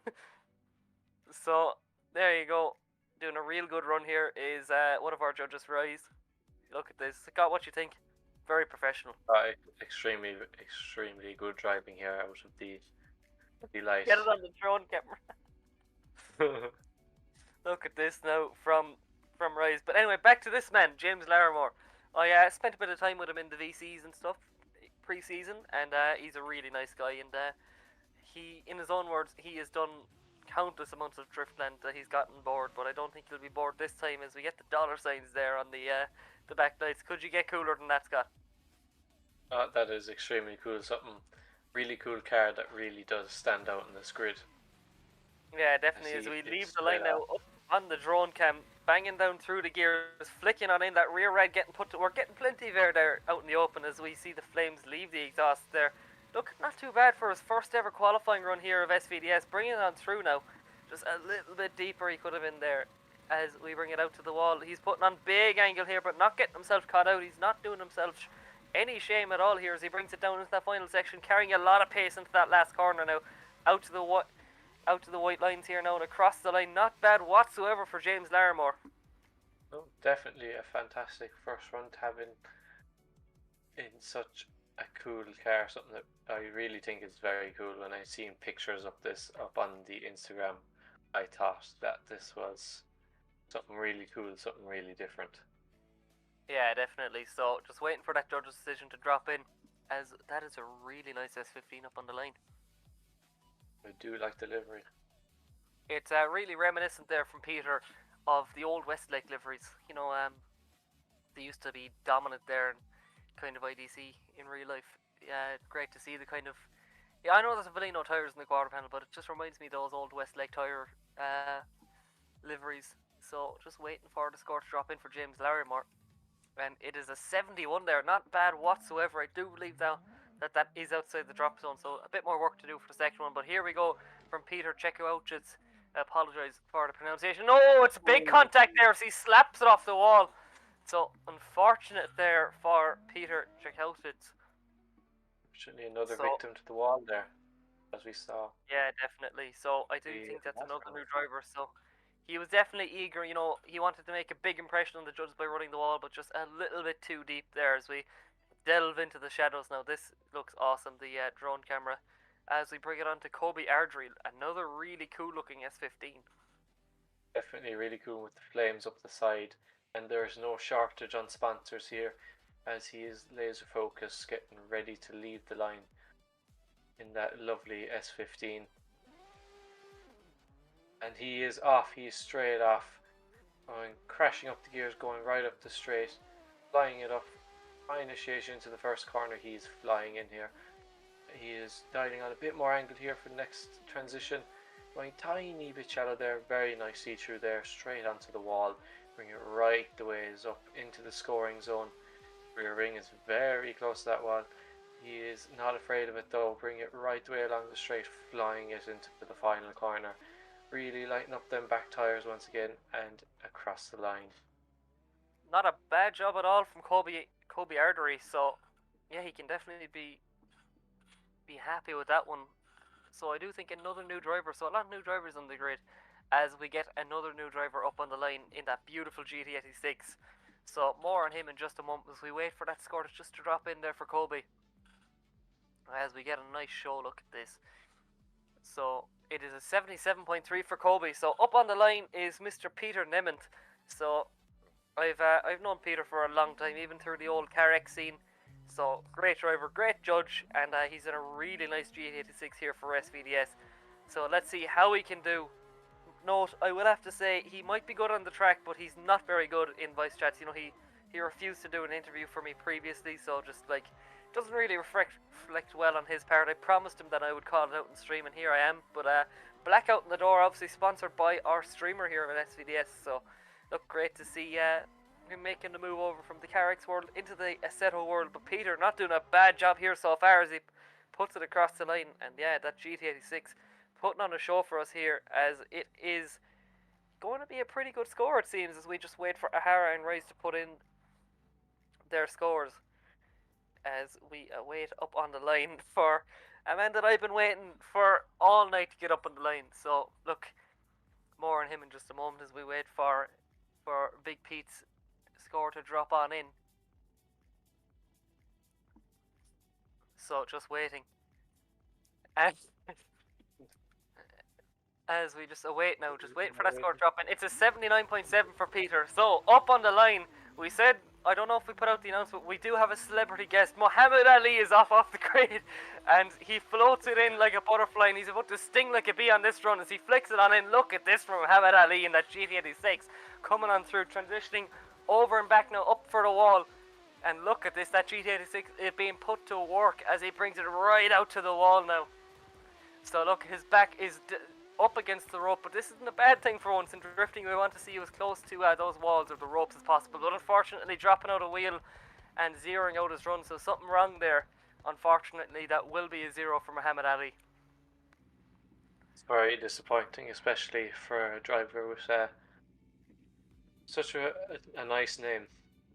Yeah, definitely, you know, an illustrious boxing career, and it was going really well in the drifting career, but hopefully he can get it back to himself now for the second half of his qualifying session. So we bring it up now. It's going to be Noah Hoff up on the line now in a C5 Corvette, I believe. So obviously the more popular C6 is more commonly used, but great to see these as well. It's really cool looking with the blue and yellow livery. Is very nice as the lights have set him off to go and Noah is off, flying up the straight in that C5. The quad taillights are looking very intimidating at the back as he's going a bit wide there on the first corner, but he is absolutely sending it, bringing it on, missing the next clipping point, but flying up onto the wall, going very shallow there, and he hits off the wall. There is contact off the wall that will unfortunately zero out his run.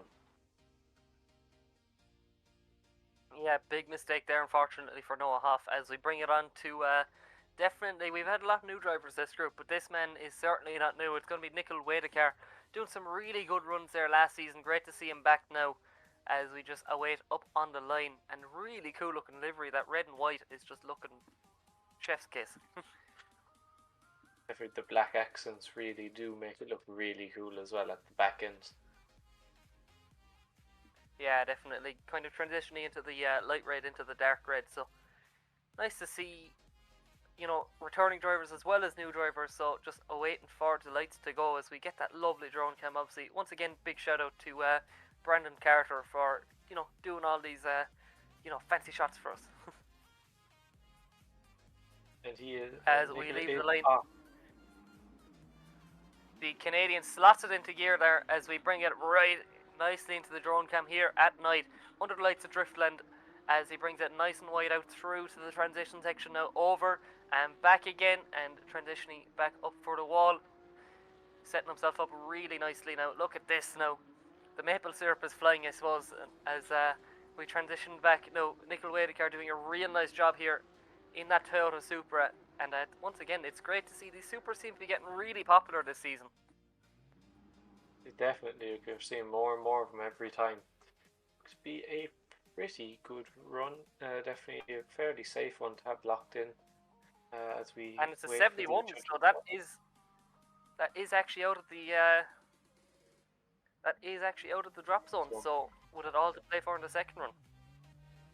Definitely. As we bring it on through now to another GR Corolla. So it's going to be Ambin now leaving the line in that GR Corolla. Great to see once again. So bringing it on through. Scott, it's looking very comfortable here considering how short a wheelbase car these are. Obviously, we see Ryan Chur campaign one of these in real life in Formula D.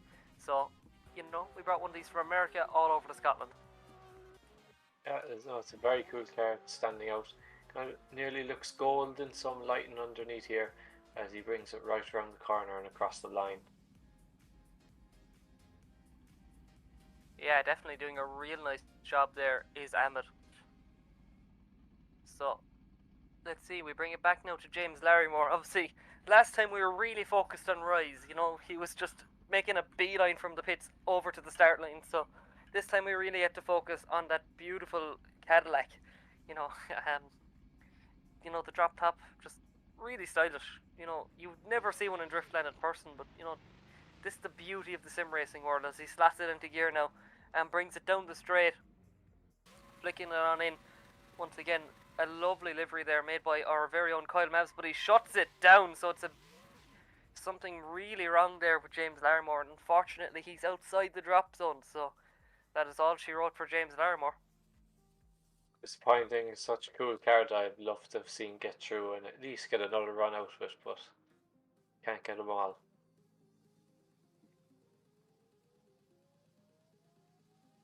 As we have Peter up to the line once again.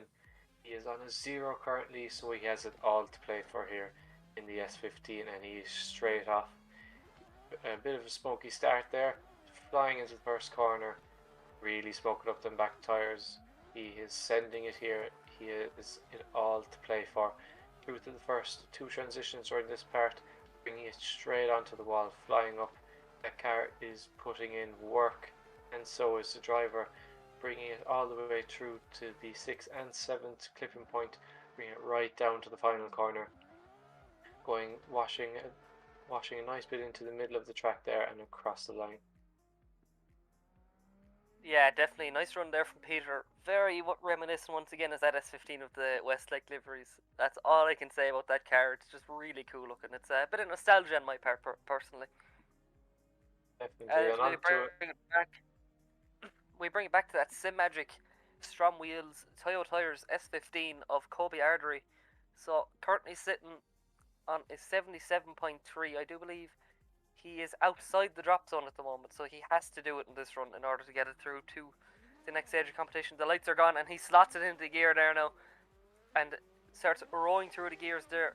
They're down the straight, flicking it on in. Look at this, right up to the wall. Real nice job. Tags the wall, brings it out now, nice and wide past the offices, past Neil Lawson, bringing it through, transitioning over and back, and now for the wall, as he does a real nice job there. That lovely livered S15 has been put to work as he brings it now down through the fastest section of the track. This is where can be make or break, and now has to scrub the speed here now. Just, you saw a little break in the smoke there, potentially just dabbing the handbrake just to get himself settled and now cross the line. This where he can take a deep breath. He's done the job now. Let's see, is it enough to qualify him for round 1? And it seems just waiting for, yeah, definitely, as we just await for the score to drop in from Rise, but it's an 83 there, or sorry, yeah, it's an 83.7 there for Kobe Ardrey, so that should see him through. Hopefully it'll be fairly close, but you know, these scores are creeping up. So another man, I do believe, just inside the top 32 is Peter Nemeth. So let's see what that blackout GT86 can do as he straight line approaches it now, just doing it nice and safe. You would try and see him push the label a little bit more, dropping a few points there though on initiation, but not doing a whole pile wrong here so far as he brings it right up to the wall with that GT86. Obviously 2J data, so he is well used to that thing. I know he's done quite a lot of practice and quite a lot of dialing in on the setup, so bringing him into that last corner, and look at this, puts foot to floor, dialing on the angle, seems to have dropped the wheel just a bit there. So mistakes creeping in that run, but overall not too bad from Peter Nemeth. Yeah, and it looking to be not as good as his first run so far, but very consistent, only slightly worse by the looks of the scores coming in at the minute as we wait for Rice to drop in his score. And it's 76.7. Yeah, not bad at all. Unfortunately, that won't seem through, so it'll be a long wait there for Peter Nemeth. And Scott, do you see who's after leaving the line? We have Muhammad Ali back up, trying to revive his drifting career again, flying through the first corner onto the first 2 transitions during this part. Will he manage to fix that 0 run he has now? He has it all to play for here. As Luke said, he is absolutely flying. He is doing very well so far. This is where he messed up last. All went wrong. No such mistakes there. So look, his back was certainly to the ropes that time. Definitely. As you were saying, he floated like a butterfly, stung like a bee there. But unfortunately, that's all she wrote there for Muhammad Ali, as we're going to have to see him back for round 2, hopefully. So, yeah, thanks for coming. And it was definitely really great to see you running. It was a shame with the first run, because that was going to be a really good run. But we bring it up to another man with it all to play for on a 0. It's going to be Noah Hoff now in that Corvette. Bringing on through another American chassis here in Scotland, as we bring it on through that blue Corvette being put to work as he, you know, keeping shallow angle, but he's just playing it safe. Has to correct there quite a lot there. It's not ideal from Noah Hoff as he transitions down the straight. A big straight in there though, has to reinitiate for that last corner. It's not ideal. It seems like there could be something wrong here, Scott. It could be technically, and it's another 0, unfortunately for Noah. Hopefully we will see him again in round 2. Yeah, definitely. So we bring it on now to Nickel Wadekar in that really cool Toyota Supra. I do love the look of this thing, Scott. I said it does look really cool. The creativity behind these liveries is second to none here at SVDS, and he is straight off the maple syrup, the Canadian flag, flying straight down as he initiates for the first corner, flying along, nearly drop. Yeah, he did drop a wheel there, I think, but he manages to keep it going onto the first 2 transitions here, bring it right along to the wall as he flies up the wall, going very nicely along the scoring point there, into the next clipping point and onto 7 as he flies down to the final corner, roasting up them back tyres as he brings it across the line. Definitely another good run to have, and so far for Nickel is looking to be potentially better than his first run. that is a 73.7. That was a very good run there from Nickel, as we see damage up to the line in the GR Corolla once again, flying into the first corner. Lovely gold looking livery underneath the lights as he sends through the first corner, absolutely smoking up the tyres in that GR Corolla. Very comfortable in that car despite the short wheelbase, but it is not letting it stop him at all. Bringing it right on to clipping point number 7, lying down to number 8. Really smoking up them tyres now, very, very smoky finish, and straight across the line. Yet another good run as we wait for the judges to drop in their scores, which is the final drive for this group, and that is an 81.3, which definitely is much better than the original 79, a good improvement, and not in the drop zone, which is definitely an upside. Yeah, definitely. It seems that Kobe Ardrey there taking the first position there in this group with an 83.7, and look, it's actually amazing how quick we've gotten through these. It's unbelievable as we just have a few more runs to go. As look, I can't believe how quickly this has gone.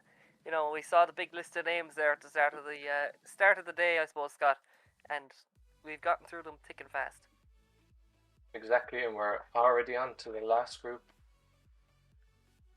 next. So, I do believe we will be taking a very short ad break as we just get these last few drivers settled in. So please bear with us, and we'll see you after. Are you ready? I'm ready.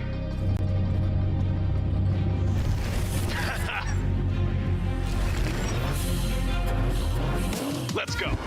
Show me what you got. Oh, Is that everything you got? last turn. Catch me if you can. That was great. That was a good game. Unlock true experience with GT Omega.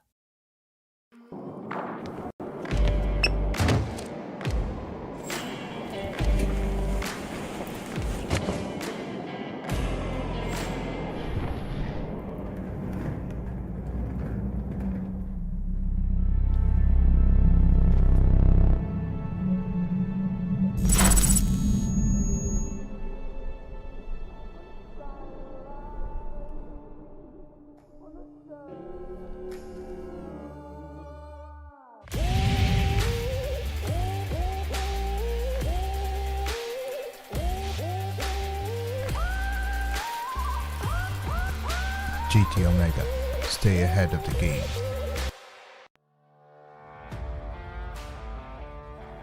Carbon Drift Team, sponsoring SVDS Series 4. Looking for high quality model work or replica cars? CDT has it all in store waiting for you. With a highly skilled team, they are at the forefront of making sure the product that you receive is of the highest quality. Make sure to check out the socials and Gumroad for any and all projects to be released.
welcome back. It's amazing how time flies, and we are just like that into the last group of the session. So Scott, we've had the highs and lows of drifting as we see those STRO M Wheels wrapped in Vittor tyres. So yeah, it's amazing to see the turnout we've had for round 1 and some of the drivers we've had, and it's only qualifying yet. Yeah, some really good runs. You've really seen the ups and downs of drifting this evening, from fully zeroing out to some of the greatest runs I've ever seen on this track. So there is some serious potential here. Yeah, definitely, as we get another good potential driver here up on the line in that all-new Nissan Z. It's going to be Mr. John Elgood up on the line, so let's see what he can do as we just await for the lights to go. So obviously the all-new Nissan Z there up on the line with KMC Motorsports on the side, so it's great to see some of the more modern chassis coming in. You know, like your Mark 5 Supers, like some of your BMWs, and obviously these Zs. So here we go, leaving through the chicane, firing down through the gears. He flicks it in now, and let's see, it's a very small little flick there from John as he comes on through, just shallowing up the angle, dabs the left foot brake now to slot himself into that zone, you know, massage himself into the zone as he will, as he transitions over now for the wall, carrying a nice bit of pace there actually. This drone cam really shows the pace of these cars. And we bring it down the straight and flicking it into that last outer zone and bringing it up to that last corner. Let's see what he can do, throwing on a nice angle there and just over the line a little, just dropping a wheel maybe, but overall not a bad run there from John in the all-new Nissan Z. Definitely a good run to start off the group in the new Nissan Z. And it's going to be a 78.3, so I'm not too sure, is that within the drop zone? He's just outside the drop zone, so unfortunate, so he has it all to play for in the second run. So let's see, it's going to be Braden Howard now in an S chassis. It's great to see Sylvia's. I don't know, I never thought I'd say it like that. It's actually cool to see a Sylvia. So here we go, flicking on in on big angle. Here is Braden Howard. Look at this as he brings it on through now, putting big angle once again. This is going to be a stylish run. I can see it from the get-go. He flicks it on in up to the wall now. It's stylish, it has big angle, but there's a lot of pace here as well, Scott. Oh, there really is, absolutely flying down the straight here, giving us a good demonstration of what pace they can really do here, and really smoking it up for that final corner. Very stylish run. Definitely, so it's a nice run from Braden Howard, and might I say, the drop zone here is actually really surprising. There's some excellent driving going on here, as it's an 81.3 for Braden Howard. Normally we say that's really safe, but he's in 30th position with that. So currently it's Peter Nemeth there with a 79.7 up on the drop zone. So look, if you're not getting 83, 84, you're not really safe. Yeah, there's a lot to play for here, as we've Sebastian Cheron going right out in the A90 Supra, absolutely flying into the transitions along here just before the wall, right into the wall, brushing it right along the ways up, trying to score maximum points as he can here, bring it flying down the straight, loads of pace, absolutely flying into the last corner, bringing it right the ways around. Nice smoky back tyres as he goes across the line. Yeah, not a bad run there from Sebastian Sharon. I do believe a returning driver there from last season. Another returning driver actually from last season is Roberto Camisoni in a really nicely livered 180SX. This car looks really cool. So once again, it's nice to see an OLS chassis once in a while as he gets the blue underglow going. He understood the assignment, it seems, for the night round as we get Linky C up in the door, and most importantly, STRO M Wheels up on the quarter panel. Obviously, a big shout out there to all our sponsors that make it possible in STRO M Wheels, Mclellan Motorsport, Driftland, GT Omega, Sikky Manufacturing, Driftland GB, Kaptured Media, Carbon Drift Team, Dyce Carriers. But we are ready to go. I had to run through them really quickly there as we bring it on through. Bit of a choppy initiation there, kind of mid-track. He came a little bit shallow from what I just want to see, but he gets himself in the zone really nicely here. Transitioning over once again in that 180SX, bringing it right up onto the wall as we just see that left foot brake lighten up there. Really easy to see it in night round, isn't it, Scott, as we bring it on through into that last corner, just shallowing off the speed, scrubbing the speed a little bit as he brings it across the line, dialing on big angle there across the line. So not a bad run at all there from Roberto. No, not at all, and the blue underglow was really brightening up the car. Definitely something we can see under the lights without a doubt, unlike some of the darker cars we've seen here today.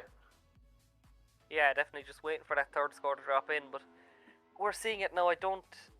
What I'm gonna say is, with Arius especially leaving now, you know, we've seen some pretty good runs, but at the moment, pretty good won't actually guarantee you a spot whatsoever. We need to see very good runs here.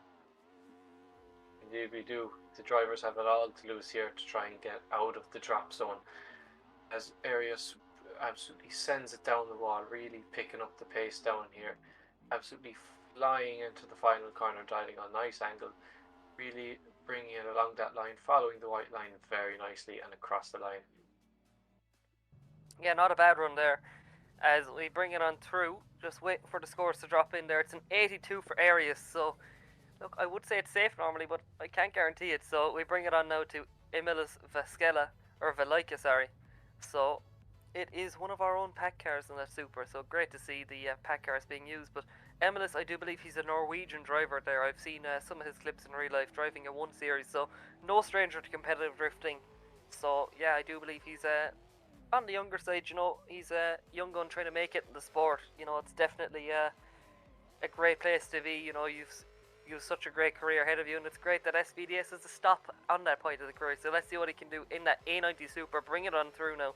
Doing a real nice job as Emilis, as he brings it up onto the bank, onto the straight now, as he just carries some great pace, bringing it on through into that final corner, putting on a show for us here at SVDS, bringing it on now into that final corner, into that final clip, and there you go, across the line. Not a bad run there. You know, a bit of a different car to the Super. Definitely, compared to what he's used to. You know, he drives a 1 Series normally, you know, the kind of hatchback 1 Series, so great to see. And it's a 90 there from Emilis, so look, that's definitely going to see him through the battle action tomorrow, so there you go. Putting a statement down is Emilis Velica. And next up is Jan Mateus. And there you go, another really nice BMW up on the line. BMWs are really out to show here this round. They are a dime a dozen here, as we are watching the car get ready for the lights. The STRO M Wheels up on the rear quarter as it's getting ready to go, and Jan is off, straight off up the straight, no time being wasted here, into a flick right into initiation, flying through the first corner, very smoky out the back of that Beamer, going right along into transitions along here, then bring it right along to the wall, very close up along there, bring it right, nicely done along the scoring zone like a magnet to that wall, bring it right the way down along, picking up a load of pace going down here. Going to bring it along around the final corner, slowing that car down, scrubbing the speed, and really smoking off them back tyres. Definitely another good run by Jan. Yeah, definitely. Nice run there from Jan Mateus as we bring it up to the line. And look at this, a really cool car there from Harvey Goodall. I do believe this is the youngest driver on our grid at just 10 years of age. So, flashing the green underglow with that Goodall Motorsport up on the side, obviously sponsored by BC Racing. It's great to see, you know, these young drivers coming in, the young guns that are realistically going to put manners on absolutely all of us as Harvey leaves the line. So let's see, I've been following this guy on social media quite a lot. You know, his drifting career so far is a lot better than mine, that's all I'm going to say. And I'm really happy to see him make his kind of debut in virtual competition drifting, or at least with SVDS here as he brings it on through. Flashing lights, he's really showing us how it's done as we bring it on through. Look at Harvey Goodall here. He is no slouch there in that qualifying, so let's see what he can do coming into that last corner, doing a real nice job. Bit of a handbrake extension now, bringing on through to that last corner, that last clip, doing a real nice job on that 350Z. Scott, he's only 10 years of age. What's he going to be doing when he's like 20 and like well settled in? Oh God, we'll all have a bit of catching up to do there, I'll tell you one thing. So it's a 77 there for Harvey Goodall, which unfortunately currently sees him outside the top 32, but I'm sure he can tidy it up now. Next up in the all-new Z is John Elgood. Another very cool car, new chassis with the bonnet exit exhaust. You can see the smoke coming out the bonnet away as he has set off. He is gone. He is very smoky up along the straight, braking traction, bring it right into the first corner. Bit of left foot brake to help stabilise that car. Bring it right away along to the double transition along here. Bring it right along to the wall. Very close to the wall, very nicely done, right along the scoring zone. Bring it right down the bank, picking up the pace.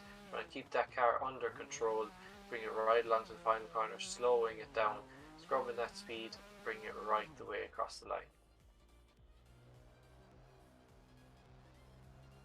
Another very good run by John. That was very good in the new Z. So there you go. Not a bad run there at all from John Elgood as we bring it on through now to the Carbon Drift team sponsored Braden Howard and that gorgeous S15. Definitely a floral design is what we're going to say. You know, he's looking really cool. It's actually an S14.5. Sorry. There you go. So he's getting two flavors. Obviously, a lot of guys going for S14.9s these days, but he's sticking with the S14 back end, which I really appreciate because it's my favourite S chassis, if you can't tell. As we bring it on through now, up onto the wall, doing a real nice job here, Scott. Oh yeah, very nice job. That floral livery really standing out here at night. Very colourful looking. Arguably one of the most colourful cars on the grid that I've seen tonight. Bring it nicely around the final corner and across the line. Yeah, definitely nice job there from Braden as we bring it back now to the line with Sebastian Sharon. So there you go, another A80 or A90 Super, going a few years back, but there you go, Toyo Proxy tyres, and I just can't believe how detailed this game is getting, that like, I can tell what tyres are on the car now, and not even just because of the tyre sticker, you can actually see like the indent of the brand and stuff. So here we go, we wait for Sebastian Sharon to flick it on into that first corner, putting on big angle here, so doing a nice job is Sebastian Sharon. Cutting up onto the inside there. Oh no, it's a big mistake because he crashes right into the tyre wall there. As we might need to get a recovery truck there as he brings it back to pits. So, look, the recovery truck worked fast, I'll tell you that, Scott.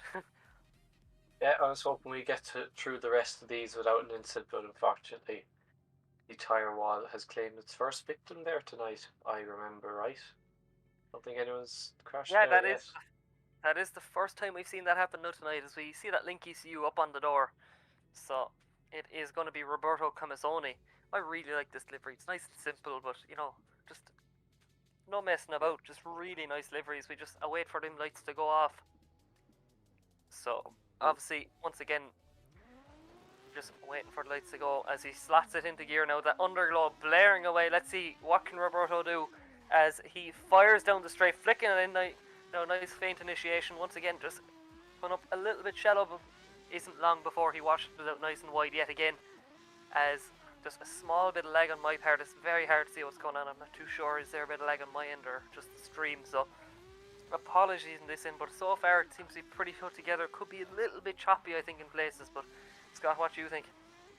Definitely a good run. The stream is lagging just a small bit, so it's hard to make out a few bits and pieces, but overall definitely a pretty good run from what I could see. Now let's see what the judges think. Yeah, definitely. So he is currently on a 69.3, so I'm not too sure what way we'll be going. And if you are curious, the current drop-off is Liam Skehill with an 81.3, so obviously I cannot believe that we're into the 80s for the drop-off. Qualifying is definitely showing everyone how it's done this time, so it's going to be Aries Diamantis now up on the line with that big Duck Club BMW. And by the way guys, if you guys are looking to join the grid here with us for, I'm not too sure, there's around 2 tickets left, but for the rest of the season at least, so make sure to head over to the Scottish Virtual Drift Series website and get your tickets bought. It's really affordable, you know, it's not that big of a cost, and I'll tell you, it's just some buzz. There's a great community behind us here, you know, excellent staff that work night and day for this, so if you do want to join the grid, don't hesitate and, you know, have some fun with us. It's the best thing you could possibly do.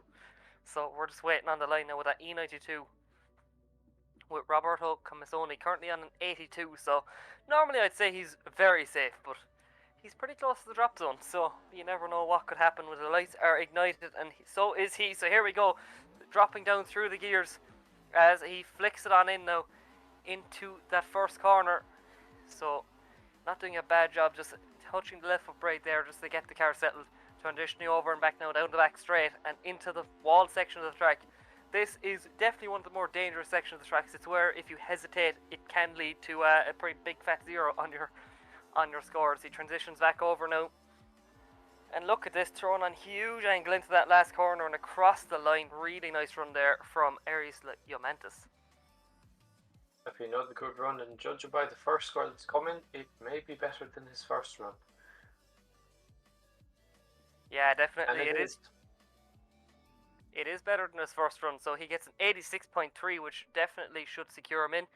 Next up, making a big statement on his first run with a 90, it's going to be Emilis Valaika. So the Norwegian driver slots it into gear with that Toyota Supra. So let's see, what can he do? Obviously, normally driving a BMW in real life, a 1 Series. So no stranger to any side of competitive driving. So bringing on through, the Supra is being driven excellently around Driftland here at night as we bring it right up to the wall. Now Scott is looking really comfortable here from the young man from Norway. Is. Definitely is. He's sending it down the straight right now. Absolutely flying into the final corner. Really trusting that car, slowing it down and across the line. Yeah, definitely really nice run there from Emilis as we bring it on through now to definitely a man who is no stranger to the grid here at Driftland and the Scottish Virtual Drift Series. It's going to be Jan Mathias in that BMW. So let's see, what can he do?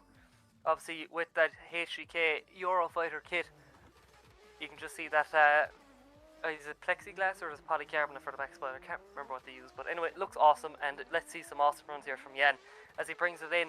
He's currently on an 82, so he has to do better, I think, in order to just secure himself. Obviously, theoretically, if the higher you score in qualifying, the easier the battle you get, but realistically, this is only the pre-show to the main event, so he'll just want to get a score in, just get himself into the show and see what he can do. So look at this from Jan Mathias, not doing a half bad job here as he throws on huge angle into that last corner, which could get himself caught up a little bit. I know drivers did say, or the judges did mention, that they don't want to see drivers, you know, throwing backwards entries in and choking up the chase car. Obviously, as the lead driver here in qualifying, you kind of have to imagine there's a chase car behind you. So, Scott, it's the final run of the night. I can't believe we're here already. And it is 10-year-old Harvey Goodall putting us all to shame by being here on the grid. And what a man he is. Definitely, I believe one of the only 350Zs we've had today, which is definitely something cool. The livery is very nice, sponsored by BC Racing, and he has set off. He's ready to go. That green underglow flashing away, brightening up the car for our final run of the night. As he sends it into the first corner, very smoky along the first corner, running it nice and wide, right up to the first clipping point, or the third, should I say, onto the fourth, then onto the wall, bringing it all the way up the wall, scoring very nicely along there. He's bringing it onto number 6 and number 7 clipping point, bringing it right down, sending it into the last corner, slowing that car down for the final corner, smoking up those back tyres and bringing it across the line. Well, this is my announcement that I'm resigning from drifting because a 10-year-old just did a better run than I'll ever do, I think. So there you go, Harvey Goodall showing us how it's done. So fair play to him. What a man, just wow. Obviously that 350Z is a replica of his real life drift car, so let's see, will we see him through to battle action tomorrow, which I severely hope he will, because it would actually be great to see such a young gun, you know, progress through. So let's see. It's looking pretty good for him here so far as we just wait for Rice to drop in the score. But wow, we're finished. How was that the last run? That went by so quick for me. Time flies when having fun, that's all I'm going to say. As it's an 80 dead, so we just see him outside the top 32, which is such a shame because he was driving so well. So, look, thanks for coming everyone, and obviously hopefully we'll see Harvey back for round 2. But there is our qualifying finished. Wow. So I think, I'm not too sure will we be able to bring up the bracket, but hopefully we will. So just to give yourself a little taste of what we're in store for tomorrow, because that's the main event. You know, qualifying is great. I personally think it's the best format of drifting. No offense, Formula D, but you know, it's just tomorrow is what we want to see. Battles door and door. That's the fun part. But there you see Marcel Zielinski topping qualifying with a 96.3. Then just 1 point behind him is Vitaly Isaiah with a 95.3. Brandon Gardner with a 94.7. Then Brendan Patrick, Anthony Taylor, Daniel Andreev, Cameron Mustard, William Holloway, Nathan Vieira, Gaitis with an 88.3. So look, Scott, what a qualifying session. 81.3 for a drop off is absolutely ridiculous. Really is. that just goes to show the level of talent and dedication we have on this grid, to how good the drivers we have. It is remarkable.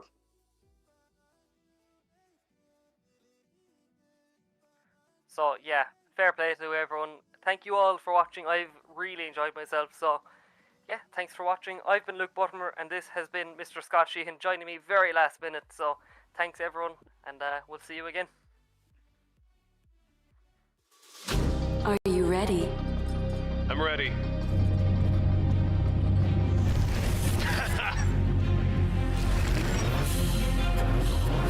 Let's go. Show me what you got. Oh, Is that everything you got? last turn. Catch me if you can. That was great. That was a good game. Unlock true experience with GT Omega.